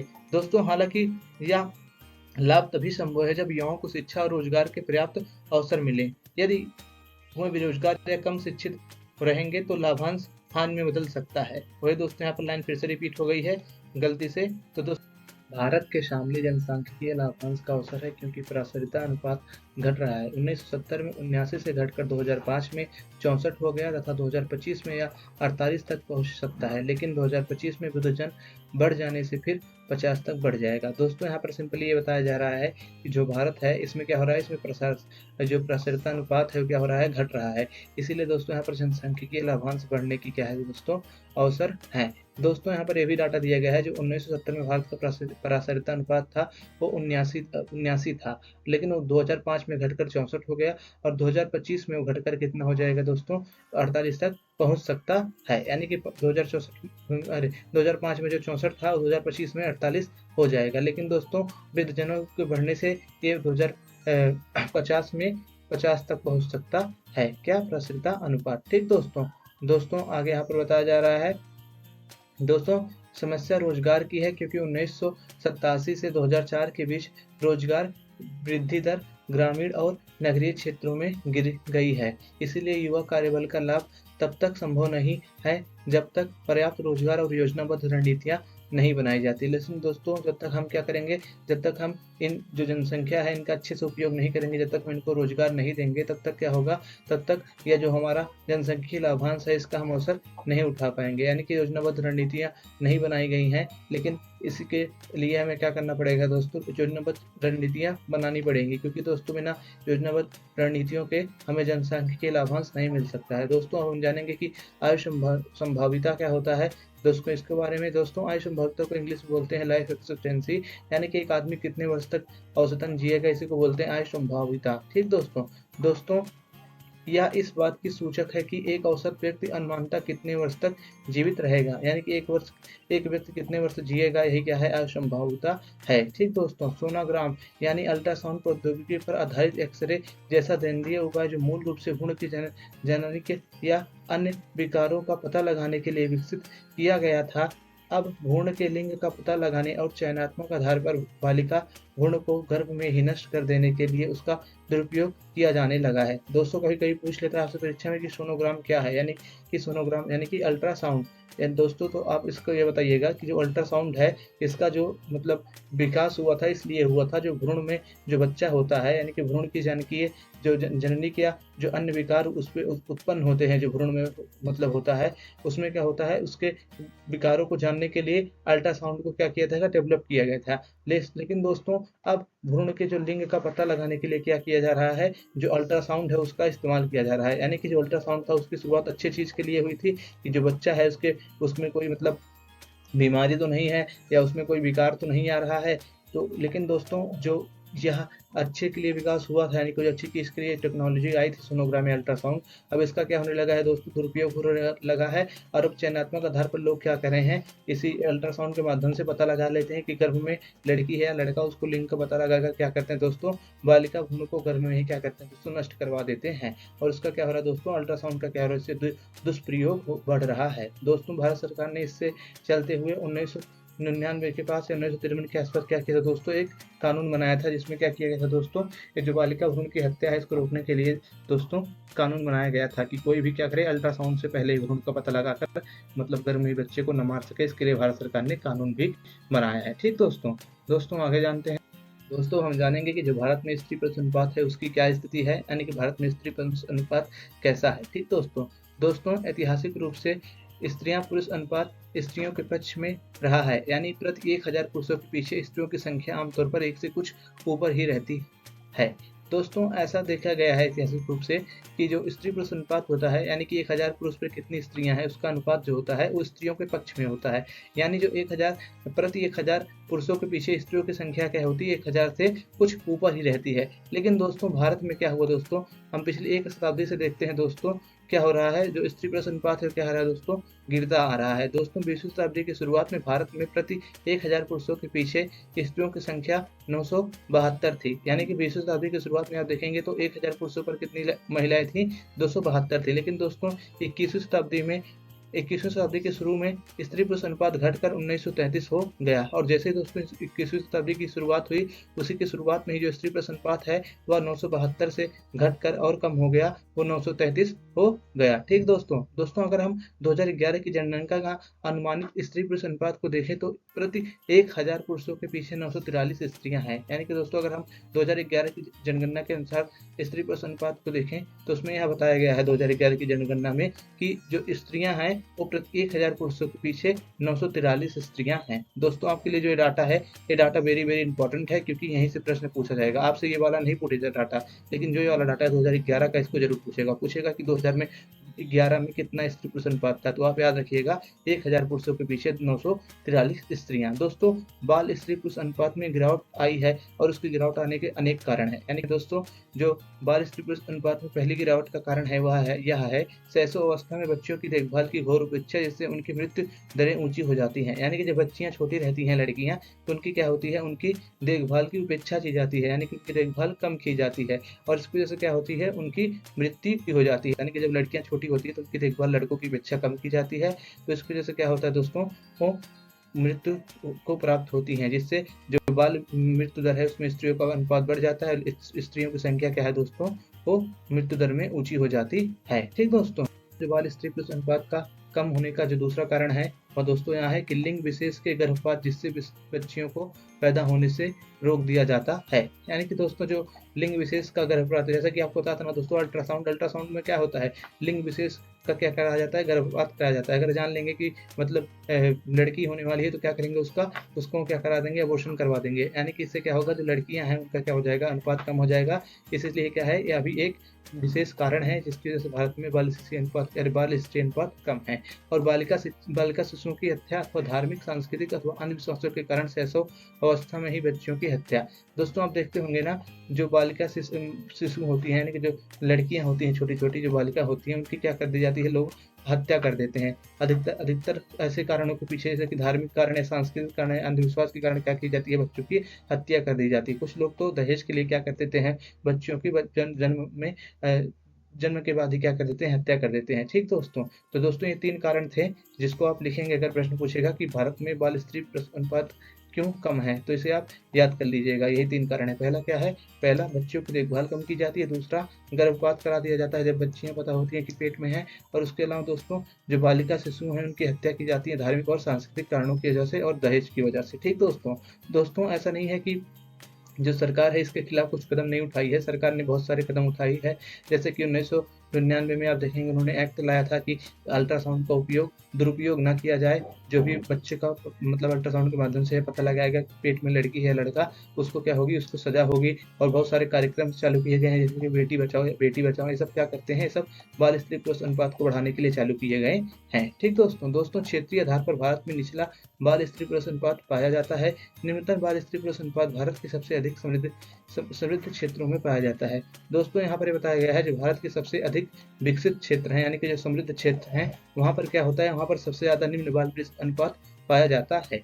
यानी कि जो बाल पुरुष अनुपात है वो विकसित क्षेत्रों में ज्यादा है। विकसित से कौन से, जैसे कि पंजाब, हरियाणा, चंडीगढ़, दिल्ली, गुजरात और महाराष्ट्र अमीर राज्य हैं। ये सब क्या है, ये सब विकसित या समृद्ध राज्य हैं। लेकिन दोस्तों क्योंकि यहाँ पर प्रति व्यक्ति आय बहुत ऊंची है, लेकिन इन्हीं राज्यों में बाल स्त्री पुरुष अनुपात बहुत निम्न है। दोस्तों अगर देखेंगे आप, जो समृद्धशाली राज्य हैं, यानी कि जो समृद्ध क्षेत्र हैं भारत के, जैसे कि जिसको पंजाब हो गया, हरियाणा हो गया, चंडीगढ़, दिल्ली, गुजरात, महाराष्ट्र, यहाँ सब क्या है, यहाँ पर देखेंगे दोस्तों जो बाल स्त्री पुरुष अनुपात क्या है, बहुत ही निम्न है। ठीक दोस्तों, इसलिए चयनात्मक गर्भपात की समस्या गरीबी व अज्ञान अथवा संसाधनों के अभाव के कारण उत्पन्न हुई है। इसीलिए जो दोस्तों चयनात्मक गर्भपात है, चयनात्मक गर्भपात मतलब क्या दोस्तों, जो पहले से ही पता करना कि गर्भ में कौन सी मतलब लड़की है या लड़का है, और उसको मतलब क्या करवा देना, गर्भ में ही उसकी हत्या करा देना, उसको क्या बोलते हैं दोस्तों, चयनात्मक गर्भपात। तो दोस्तों यहाँ इसलिए बड़ा है क्योंकि क्या है दोस्तों, यहाँ पर भारत में बहुत ज्यादा गरीबी है और अज्ञानता है और संसाधनों की क्या है, कमी है। ठीक दोस्तों समृद्ध परिवार अपेक्षाकृत कम अक्सर 1 या 2 बच्चे उत्पन्न करना चाहते हैं। यानी कि दोस्तों जो बड़े मतलब समृद्ध परिवार होते हैं, जो इलाइट वर्ग के लोग होते हैं, जो समृद्धशाली लोग होते हैं, वो सब क्या करते हैं दोस्तों, वो अपेक्षाकृत कम बच्चे, 1 या 2 बच्चे क्या करना चाहते हैं दोस्तों, उत्पन्न करना चाहते हैं। इसीलिए वह अपनी पसंद के अनुसार ही लड़का या लड़की पैदा कराना चुनते हैं। तो वो सब सोचते हैं हमारे पास पैसा भी है और हम अपने मन का डिसाइड कर सकते हैं कि हम क्या चाहें, लड़का हमें होना चाहिए लड़का, तो उसके लिए क्या, लड़की तो उसके लिए क्या करते हैं दोस्तों, सब क्या कर देते हैं दोस्तों, अल्ट्रासाउंड की मदद से क्या कर देते हैं, अबॉर्शन करवा देते हैं। तो ऐसे वजह से क्या होता है दोस्तों, जो बाल स्त्री पुरुष अनुपात है वो क्या हो जाता है, बहुत नीचा हो जाता है, यानी कि बहुत कम हो जाता है। तो हम जानेंगे कि अकाल किस लिए पड़ते थे, यानी कि अकाल क्यों पड़ते थे और उनके अकाल पड़ने का कारण क्या था। दोस्तों अकाल कई कारण से पड़ते थे, जिनमें से एक यह था कि जिन इलाकों में खेती वर्षा पर निर्भर रहती थी, वहां वर्षा की कमी के कारण खेती की उपज कम होती थी, जिससे लोग घोर गरीबी और कुपोषण की हालत में जीवन बिताने को मजबूर हो जाते थे। दोस्तों अकाल के पड़ने के कई कारण थे। पहला यह था, जहाँ पर खेती वर्षा पर आधारित रहती थी, यानी कि जहाँ पर सिंचाई वर्षा के माध्यम से की जाती थी, बारिश के माध्यम से, तो जब बारिश कम होती थी खेती में, तो क्या होती थी, खेती में अनाज भी कम पैदा होता था। तो दोस्तों इससे उपज कम हो जाती थी, और उपज कम होने के कारण जो लोग होते थे वो घोर गरीबी और कुपोषण की हालत में जीवन जीने के लिए मजबूर हो जाते थे, और क्या होता था, अकाल पड़ जाता था। ठीक दोस्तों, यानी कि पहला कारण क्या हो गया, वर्षा का ना होना। और दोस्तों दूसरा कारण यह था कि इसके अलावा परिवहन और संचार के साधनों की समुचित व्यवस्था न होने के कारण और राज्य की ओर से इस दिशा में पर्याप्त प्रयत्न न किए जाने के कारण भी अकाल पड़ते थे। दोस्तों दूसरा कारण यह है कि जो सरकार थी वो भी इस दिशा में कुछ खास कार्य नहीं करती थी कि अकाल ना पड़े, यानी कि उस समय जो था उसमें परिवहन और जो संचार व्यवस्था थी, यानी कि जो ट्रांसपोर्ट और कम्युनिकेशन सिस्टम था, वो इतना विकसित नहीं हुआ था कि अगर मान लीजिए कहीं पर अकाल पड़ा हुआ है तो उस समय ऐसा परिवहन नहीं था कि वहाँ पर तत्काल राहत सामग्री भेजी जा सके।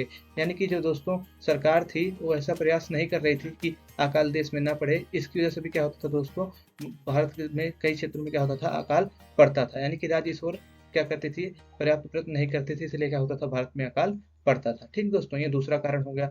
लेकिन दोस्तों किंतु जैसा कि अमर्त्य सेन या अनेक विद्वानों ने दर्शाया है कि अकाल अनाज के उत्पादन में गिरावट आने के कारण नहीं बढ़ते, बल्कि हकदारी की पूर्ति का अभाव अथवा भोजन खरीदने या और किसी तरह से प्राप्त करने की लोगों की अक्षमता के कारण भी अकाल पड़ते रहे हैं। लेकिन दोस्तों जैसे कि कुछ विद्वान हैं, जैसे कि अमर्त्य सेन, जैसे कि आप इनकी फोटो यहाँ पर देख सकते हैं, साइड में है, ये अमर्त्य सेन है, भारतीय मतलब अर्थशास्त्री हैं, इनको नोबेल प्राइज भी मिला हुआ है। तो दोस्तों इन्होंने ये बताया था कि जो अकाल है दोस्तों, अकाल सिर्फ इसलिए नहीं पड़ता है कि लोगों ने मतलब कि अनाज में गिरावट आ गई तो अकाल पड़ गया, यानी कि उत्पादन में गिरावट की वजह से ही सिर्फ अकाल नहीं पड़ता, अकाल एक कारण से और पड़ता है, जिसे क्या कहते हैं दोस्तों, हकदारी की पूर्ति का अभाव, यानी कि भोजन खरीदने और किसी तरह से प्राप्त करने की लोगों की क्षमता के कारण क्या होता है दोस्तों, अकाल पड़ते हैं। दोस्तों अगर मैं इसका आपको साफ साफ शब्दों में अर्थ बताना चाहूँ कि हकदारी की पूर्ति का क्या अर्थ होता है, तो दोस्तों इसका यह अर्थ है, हकदारी का पूर्ति का यह अर्थ है दोस्तों,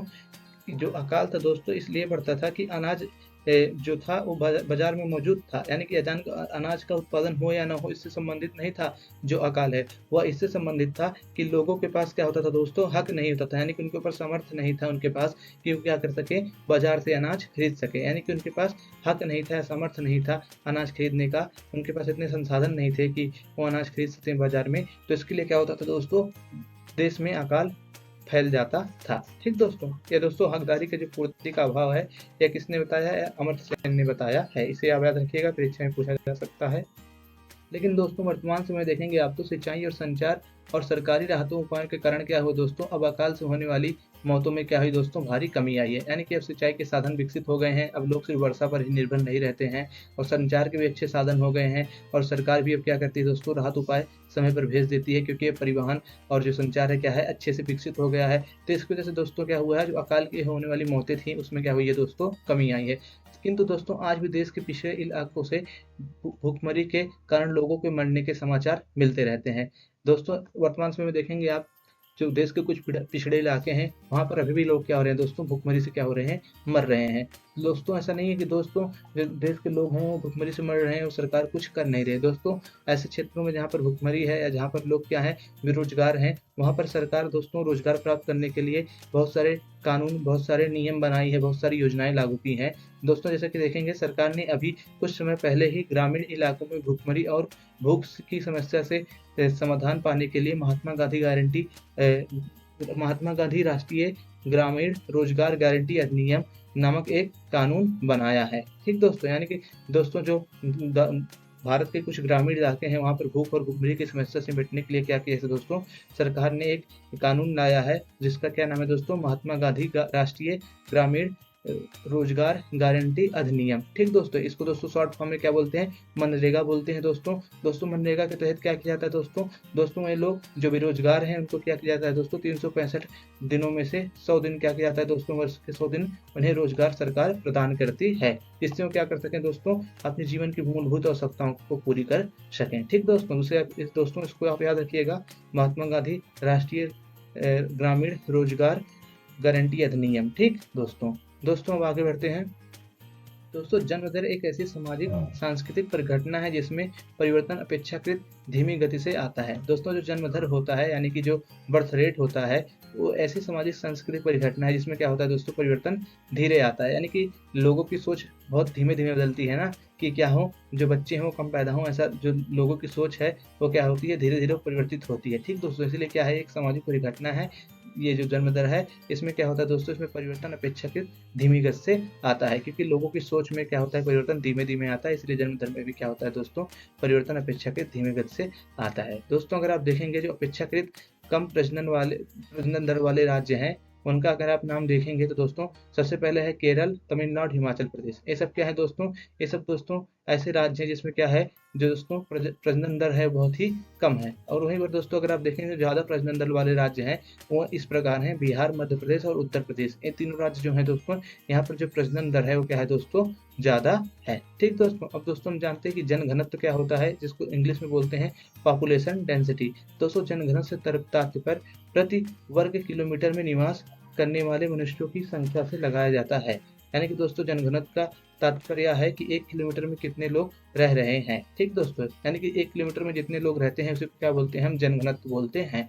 दोस्तों भारत में बढ़ती हुई जनसंख्या के कारण जनघनत्व भी बढ़ रहा है, यानी कि भारत में जैसे जैसे पॉपुलेशन बढ़ रही है, जनसंख्या बढ़ रही है, वैसे वैसे जो भारत की पॉपुलेशन डेंसिटी है जिसे हम जनघनत्व बोलते हैं, वो भी क्या हो रही है, वो भी बढ़ रही है। ठीक दोस्तों जानते हैं साक्षरता क्या होती है। दोस्तों साक्षरता का मतलब होता है पढ़ने लिखने और समझने की क्षमता। यानी दोस्तों जब कोई व्यक्ति किसी भाषा में लिखे हुए शब्दों, वाक्यों या सूचनाओं को पढ़ सके और समझ सके और अपने विचारों को दोस्तों लिखित रूप में व्यक्त कर सके, तो उसे क्या कहते हैं दोस्तों, हम साक्षर कहते हैं। ठीक दोस्तों उदाहरण के लिए यदि कोई व्यक्ति अपना नाम लिख सकता है और अखबार पढ़ सकता है या किसी सूचना पत्र को समझ सकता है, तो क्या दोस्तों है, तो दोस्तों वह साक्षर है। ठीक दोस्तों साक्षरता शक्ति संपन्न होने का साधन है। साक्षरता अर्थव्यवस्था में सुधार, स्वास्थ्य के प्रति जागरूकता व कल्याण कार्यों में सहभागिता को बढ़ाती है। ठीक दोस्तों स्त्रियों में साक्षरता दर पुरुषों की साक्षरता दर से लगभग 16% कम है। यानी कि दोस्तों जो स्त्रियों में साक्षरता है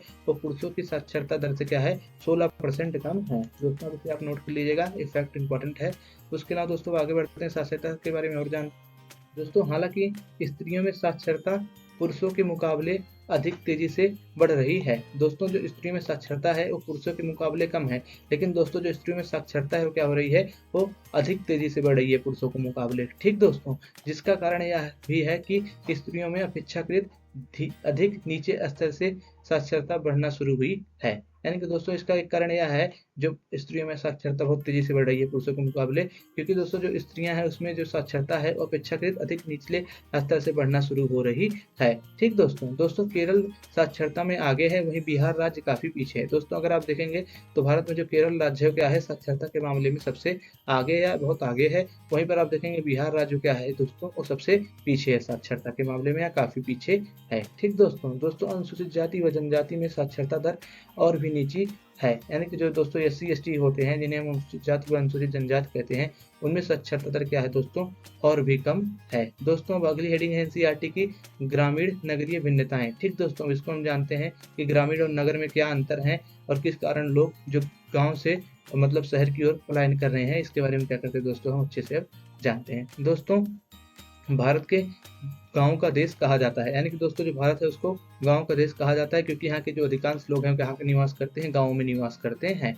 नगर ग्रामीणों के लिए आकर्षक स्थल बना रहे हैं, लेकिन दोस्तों अब देखा जा रहा है कि जो नगर है उसमें जो ग्रामीण हैं वो बहुत क्या हो रहे हैं, उसकी तरफ आकर्षित हो रहे हैं। ठीक दोस्तों जो नगरीय जनसंख्या का हिस्सा बराबर बढ़ता ही जा रहा है। 20वीं शताब्दी के आरंभ में लगभग 11% था, अब 21वीं शताब्दी के आरंभ में लगभग 28% हो गया है। इस प्रकार इसमें लगभग 2.5 गुना वृद्धि हुई है। दोस्तों अगर आप देखेंगे जो नगरीय जनसंख्या है क्या हो रही है दोस्तों, वो लगातार बढ़ती ही जा रही है दोस्तों। अगर आप दोस्तों 20वीं शताब्दी के प्रारंभ में देखेंगे तो क्या थी, 11% थी, लेकिन दोस्तों अब 21वीं शताब्दी के प्रारंभ में जो नगरीय जनसंख्या है भारत की लगभग 28% हो गई है। इस प्रकार इसमें क्या हुआ दोस्तों, 2.5 गुना वृद्धि हुई है। ठीक दोस्तों। दोस्तों नगरीय जनसंख्या जो बढ़ रही है, यानी कि जो लोग गांव से शहर की ओर पलायन कर रहे हैं दोस्तों, उसके पीछे अनेक कारण हैं। दोस्तों उसमें से क्या क्या कारण है, अब इसको हम जान लेते हैं। दोस्तों पहला कारण यह है कि गांव से लोग रोजगार की दृष्टि से नगरों की ओर पलायन कर रहे हैं। यानी कि दोस्तों जो गांव में लोग रहते हैं उनके पास रोजगार नहीं है, तो रोजगार के लिए क्या कर रहे हैं दोस्तों, लोग गांव से नगरों की ओर पलायन कर रहे हैं। ठीक दोस्तों। और दोस्तों रेडियो, टेलीविजन, समाचार पत्र जैसे जनसंपर्क एवं संचार के साधन अब ग्रामीण क्षेत्रों में रहने वाले लोगों के समक्ष नगरीय जीवन शैली तथा उपभोक्ता के स्वरूपों की तस्वीर पेश कर रहे हैं। परिणाम स्वरूप दूर दराज के गांव में रहने वाले लोग नगरीय तड़क भड़क और सुख सुविधाओं से सुपरिचित हो जाते हैं, उसमें और उनमें भी वैसे ही उपभोक्तापूर्ण जीवन जीने की लालसा उत्पन्न हो जाती है। ठीक दोस्तों यहाँ पर ये बताया जा रहा है जो दोस्तों इस समय जो जनसंपर्क या जो दोस्तों रेडियो, टेलीविजन या जो ये सब माध्यम है जनसंपर्क के, इन सबसे क्या हो रहा है दोस्तों, लोगों में क्या हो रहा है दोस्तों, जो शहरी जीवन है यानी कि जो नगरीय जीवन है उसके बारे में क्या हो रही है दोस्तों, इन साधनों से उनमें जानकारी बढ़ रही है, जिससे दोस्तों जो नगरीय तड़क भड़क है उससे जो ग्रामीण के लोग हैं यानी कि गांव क्षेत्र के लोग हैं वो परिचित हो रहे हैं, और वैसा ही जीवन जैसे नगरों में होता है वैसे जीवन को प्राप्त करने के लिए दोस्तों क्या कर रहे हैं, वो सब नगरों में क्या हो रहे हैं, जा रहे हैं। ठीक दोस्तों जो नगरीय जनसंख्या है वो इसलिए भी बढ़ रही है, उसका एक कारण यह भी है दोस्तों, जो गांव में तालाब, वन और गोचर भूमि जैसे जो साझी संपत्ति थी उसमें क्या हो रही है दोस्तों, कमी आ रही है। यानी कि दोस्तों जो गांव में तालाब होते थे, गोचर भूमि होती थी, वन होते थे, ये सब क्या हो रहे हैं दोस्तों, ये सब कम हो रहे हैं। इससे लोग क्या हो रहे हैं दोस्तों, शहर की तरफ क्या कर रहे हैं दोस्तों, अपना प्रवास कर रहे हैं। दोस्तों पहले गरीब लोग इन्हीं संसाधनों पर निर्भर थे, पर अब इनके निजीकरण या खत्म हो जाने से उनका गुजारा कठिन हो गया है।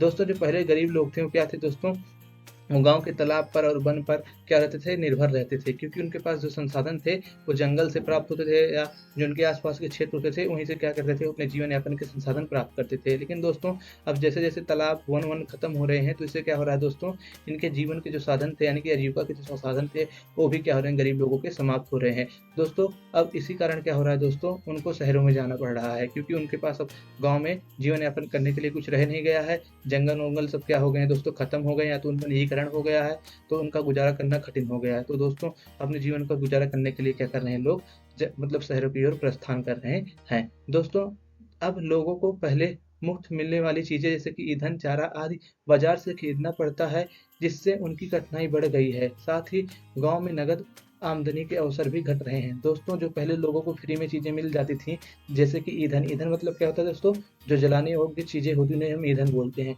और चारा, ये सब क्या होता था दोस्तों, पहले गांव में फ्री में मिल जाता था। यानी कि लोग जाते थे जंगलों से सूखी हुई लकड़ी इकट्ठा करके लाते थे और उसे ईंधन के रूप में प्रयोग करते थे, उससे खाना पका लेते थे, और चारा भी वहीं जंगल से प्राप्त करते थे।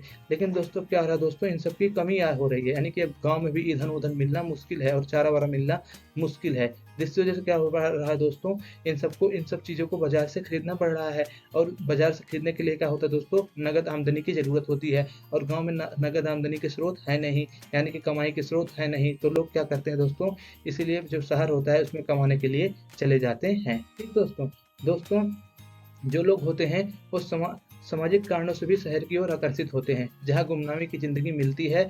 शहर अनुसूचित जनजातियों और जनजातियों को ग्रामीण अपमान पर से कुछ राहत देते हैं। दोस्तों जो लोग शहर में जा रहे हैं सिर्फ रोजगार के लिए ही नहीं जा रहे हैं दोस्तों, उनके जाने का कारण एक और है जिसे हम क्या बोलते हैं दोस्तों, सामाजिक कारण बोलते हैं। दोस्तों जो शहर होता है उसमें लोगों की गुमनाम जिंदगी होती है, यानी कि उसमें आपको कोई जानेगा पहचानेगा नहीं, आप कहाँ से आए हैं, आपकी जात क्या है, आपका पहचान क्या है, आपका स्टेट क्या है।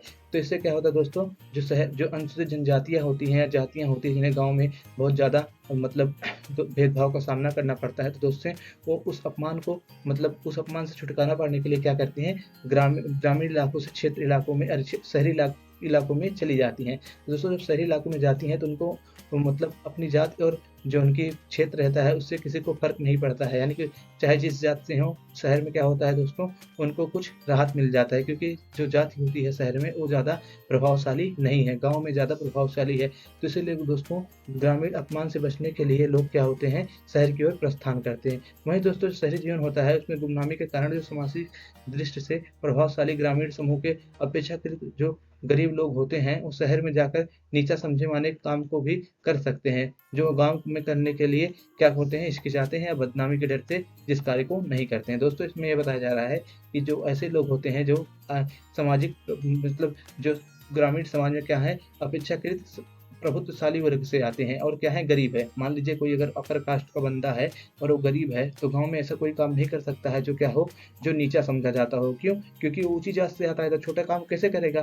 तो दोस्तों जो काम वो गाँव में नहीं कर सकते थे, अगर वो शहर में जाएँगे तो उनकी जात-वात किसी को पता नहीं रहेगा और वहाँ पर उनके गाँव वाले लोग भी नहीं हैं। तो क्या होगा दोस्तों, जो नीचा काम वो गाँव में नहीं कर पाते थे, उसे क्या कर सकते हैं दोस्तों, शहर में आकर आसानी के कर सकते हैं। इससे क्या होता है दोस्तों, उनको शहर में रोज़गार के साधन आसानी से उपलब्ध हो जाते हैं। इसलिए भी दोस्तों जो लोग हैं वो शहर से गाँव से शहर की तरफ क्या हो रहा है दोस्तों, अपना प्रवास कर रहे हैं। क्यों दोस्तों? क्योंकि वहाँ पर दोस्तों बदनामी का डर नहीं है और वहाँ पर दोस्तों जो ग्रामीण अपमान होता है वह नहीं मिलता है शहर में। इसीलिए दोस्तों जो लोग हैं वो शहर की तरफ अपना प्रस्थान या प्रवास कर रहे हैं। दोस्तों जो भारतीय जनसंख्या नीति है उसके बारे में पढ़ लेते हैं। दोस्तों संभवतः भारत ही ऐसा पहला देश है जिसने 1952 में अपनी जनसंख्या नीति की स्पष्ट घोषणा कर दी थी। यानी कि दोस्तों भारत जनसंख्या नीति की घोषणा करने वाला क्या है, पहला देश है। और भारत ने अपनी जनसंख्या नीति कब घोषित की थी? 1952 में की थी। ठीक दोस्तों, हमारी जनसंख्या नीति ने राष्ट्रीय परिवार नियोजन कार्यक्रम के रूप में एक ठोस रूप धारण किया। यानी कि जो हमारी जनसंख्या नीति थी उसने क्या किया, राष्ट्रीय परिवार नियोजन के रूप में एक अपना ठोस रूप धारण किया। दोस्तों राष्ट्रीय परिवार नियोजन क्या होता है इसको जान लीजिए। दोस्तों इसके तहत जन्म नियंत्रण, स्वास्थ्य सुधार और जनसंख्या व स्वास्थ्य के प्रति जागरूकता बढ़ाने पर जोर दिया जाता है। यानी कि दोस्तों राष्ट्रीय परिवार नियोजन कार्यक्रम का मतलब यह है, इसमें लोगों को बताया जाता है कि क्या करिए आप मतलब जन्म दर पर नियंत्रण लाइए, कम बच्चे पैदा करिए, आप अपने स्वास्थ्य पे ध्यान दीजिए, जनसंख्या को क्या करिए, नियंत्रित करिए और स्वास्थ्य के प्रति क्या की जाती है, जागरूकता फैलाई जाती है। इसी को बोलते हैं राष्ट्रीय परिवार नियोजन कार्यक्रम। ठीक दोस्तों राष्ट्रीय परिवार नियोजन कार्यक्रम अगर आपसे परीक्षा में पूछे तो आप यही 3 पॉइंट लिख दीजिएगा जो भी मैंने आपको बताया।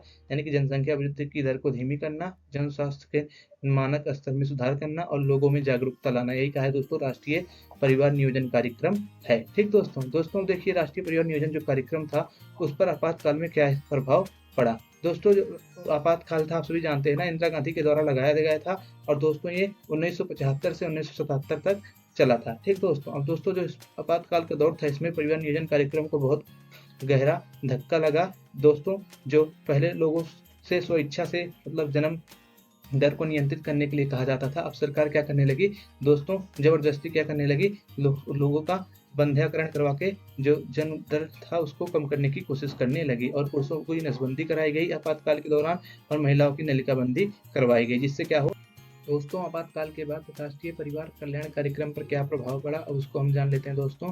ठीक दोस्तों आपातकाल के बाद राष्ट्रीय परिवार नियोजन कार्यक्रम का नाम बदलकर उसे राष्ट्रीय परिवार कल्याण कार्यक्रम कहा जाने लगा और बंध्याकरण के लिए अपनाए जाने वाले दबावकारी तरीकों को छोड़ दिया गया। यानी कि दोस्तों जो राष्ट्रीय परिवार नियोजन कार्यक्रम था उसको आपातकाल के बाद क्या कहा जाने लगा, परिवार कल्याण कार्यक्रम कहा जाने लगा। यानी कि राष्ट्रीय परिवार कल्याण कार्यक्रम से आपातकाल के बाद कहा जाने लगा और जो इसका पुराना नाम था जिसको हम कहते हैं राष्ट्रीय परिवार नियोजन कार्यक्रम, इसको क्या कर दिया गया, इसको खत्म कर दिया गया। और दोस्तों जो जबरदस्ती लोगों का नसबंदी करवाई जा रही थी, बंध्याकरण करवाया जा रहा था, तो इसको क्या कर दिया गया, त्याग दिया गया आपातकाल के बाद। ठीक दोस्तों इस कार्यक्रम के व्यापक आधार वाले सामाजिक जनसांख्यिकीय उद्देश्य हैं। राष्ट्रीय जनसंख्या नीति 2000 के अंतर्गत नए दिशा निर्देश तैयार किए गए हैं। सन 2017 में भारत सरकार ने इन सभी लक्ष्यों को राष्ट्रीय स्वास्थ्य नीति में नए लक्ष्यों के साथ निगमित कर लिया। ठीक दोस्तों यहाँ पर आपको जानने के लिए कुछ ज़्यादा है नहीं इन दोनों सेंटेंसेस में। दोस्तों इसमें सिंपल ये बताया जा रहा है कि जो भारत की जो जनसंख्या मतलब जो भारत की जो राष्ट्रीय स्वास्थ्य नीति है 2017 में आई और जो राष्ट्रीय जनसंख्या नीति 2000 है उसके अंतर्गत कुछ दिशा निर्देश क्या किए गए हैं, तय किए गए हैं। तो इसे यही दो चीज़ों को आप याद रखिएगा कि भारत की राष्ट्रीय स्वास्थ्य नीति कब आई, तो 2017 में आई थी और राष्ट्रीय जनसंख्या नीति 2000 थी, उसके अंतर्गत कुछ दिशा निर्देश तैयार किए गए हैं। इन्हीं दोनों को आप याद रखिएगा। दोस्तों भारत का राष्ट्रीय परिवार कल्याण कार्यक्रम यह सिखाता है कि जनसांख्यिकीय परिवर्तन में नीतियां सहायक होती हैं, लेकिन असली प्रभाव आर्थिक, सामाजिक और सांस्कृतिक कारकों का होता है। यानी कि दोस्तों यहाँ पर यह समझाने का प्रयास किया जा रहा है कि दोस्तों इसका मतलब यह है कि भारत का राष्ट्रीय परिवार कल्याण कार्यक्रम यह बताता है कि सरकार जनसंख्या में बदलाव लाने के लिए नीतियां और सुविधाएं बना सकती हैं, लेकिन अंततः जनसंख्या में बदलाव जैसे जन्म दर में कमी लाना पर असली असर आर्थिक स्थितियों, सामाजिक स्थितियों और रीति रिवाजों और सांस्कृतिक कारणों का होता है। यानी कि दोस्तों सिर्फ सरकार प्रयास कर सकती है, असली कारण असली प्रभाव तो लोगों के जो आर्थिक और सामाजिक और जो सांस्कृतिक कारक होते हैं वो डालते हैं। ठीक दोस्तों, जो भारत की 15वीं जनगणना थी, जिसे हम क्या कहते हैं 2011 की जनगणना कहते हैं, उसके कुछ डाटा यहाँ पर दिए गए हैं जो परीक्षा में आ सकते हैं, तो उसे एक बार आप पढ़ लीजिए। चलिए मैं आपको एक बार बता देता हूँ जो 2011 की जनगणना के डाटे हैं दोस्तों, इस बार उसे जान लीजिए, क्योंकि दोस्तों इससे क्या होता है परीक्षा में अधिकतर प्रश्न पूछे जाते हैं। ठीक दोस्तों स्त्री पुरुष अनुपात जो था 2011 की जनगणना के अनुसार वो 1000 पर 943 था, यानी कि 1000 पुरुषों के पीछे 943 स्त्रियां थी 2011 में। ठीक दोस्तों, उसके अलावा दोस्तों जो सर्वाधिक जनसंख्या वाला राज्य था वह उत्तर प्रदेश था 2011 की जनगणना के अनुसार, और दोस्तों जो न्यूनतम जनसंख्या वाला राज्य था वो दोस्तों सिक्किम था। ठीक दोस्तों अधिकतम मातृ मृत्यु दर वाला राज्य 2011 की जनगणना के अनुसार उत्तर प्रदेश था, और न्यूनतम मातृ मृत्यु दर के वाला राज्य कौन था? केरल था। ठीक दोस्तों इसके अलावा जो सर्वाधिक शिशु मृत्यु दर वाला राज्य था, यानी कि जहाँ पर सबसे ज्यादा क्या होते हैं बच्चे मरते हैं 1 साल की उम्र पूरा होने से पहले, वो कौन सा राज्य है दोस्तों? वो मध्य प्रदेश है। यानी कि मध्य प्रदेश कैसा राज्य है जहाँ पर क्या होता है सर्वाधिक शिशु मृत्यु दर पाई जाती है। वहीं पर दोस्तों न्यूनतम शिशु मृत्यु दर मणिपुर में पाई जाती है। ठीक दोस्तों साक्षरता दर जो थी 2011 की जनगणना के अनुसार पुरुषों में 80.9% थी और महिलाओं में 64.6% थी। दोस्तों 2011 की जनगणना के अनुसार जो भारत का सबसे बड़ा राज्य है क्षेत्रफल के अनुसार वो राजस्थान है, और जो सबसे छोटा राज्य है दोस्तों वो गोवा है। ठीक दोस्तों ये कुछ महत्वपूर्ण प्रश्न थे या कुछ महत्वपूर्ण डाटा थे जो आपकी परीक्षा में आ सकते हैं, जो 2011 की जनगणना से संबंधित है, उसे मैंने यहाँ पर लिख दिया है। ठीक दोस्तों अब आपको मिलते हैं अगली वीडियो में। यह वीडियो आपकी यहीं पर समाप्त होती है, यानी कि आपका जो चैप्टर है चैप्टर 2 यह यहीं पर समाप्त होता है। दोस्तों अगर आप हिंदी मीडियम से हैं और दोस्तों आप अन्य विषयों जैसे कि अर्थशास्त्र, राजनीति विज्ञान, समाजशास्त्र और इतिहास को पढ़ना चाहते हैं तो दोस्तों आप हमारे चैनल पे जा सकते हैं। सभी विषयों की प्ले लिस्ट बना दी गई है। दोस्तों आपको हमारे चैनल पे समाजशास्त्र की अन्य वीडियो मिल जाएगी। दोस्तों आप डिस्क्रिप्शन में अगर चेक करेंगे तो आपको समाजशास्त्र की जो प्ले लिस्ट है वो आपको मिल जाएगी। और दोस्तों आपको मिलते हैं किसी अन्य वीडियो में, तब तक के लिए दोस्तों पढ़ लो।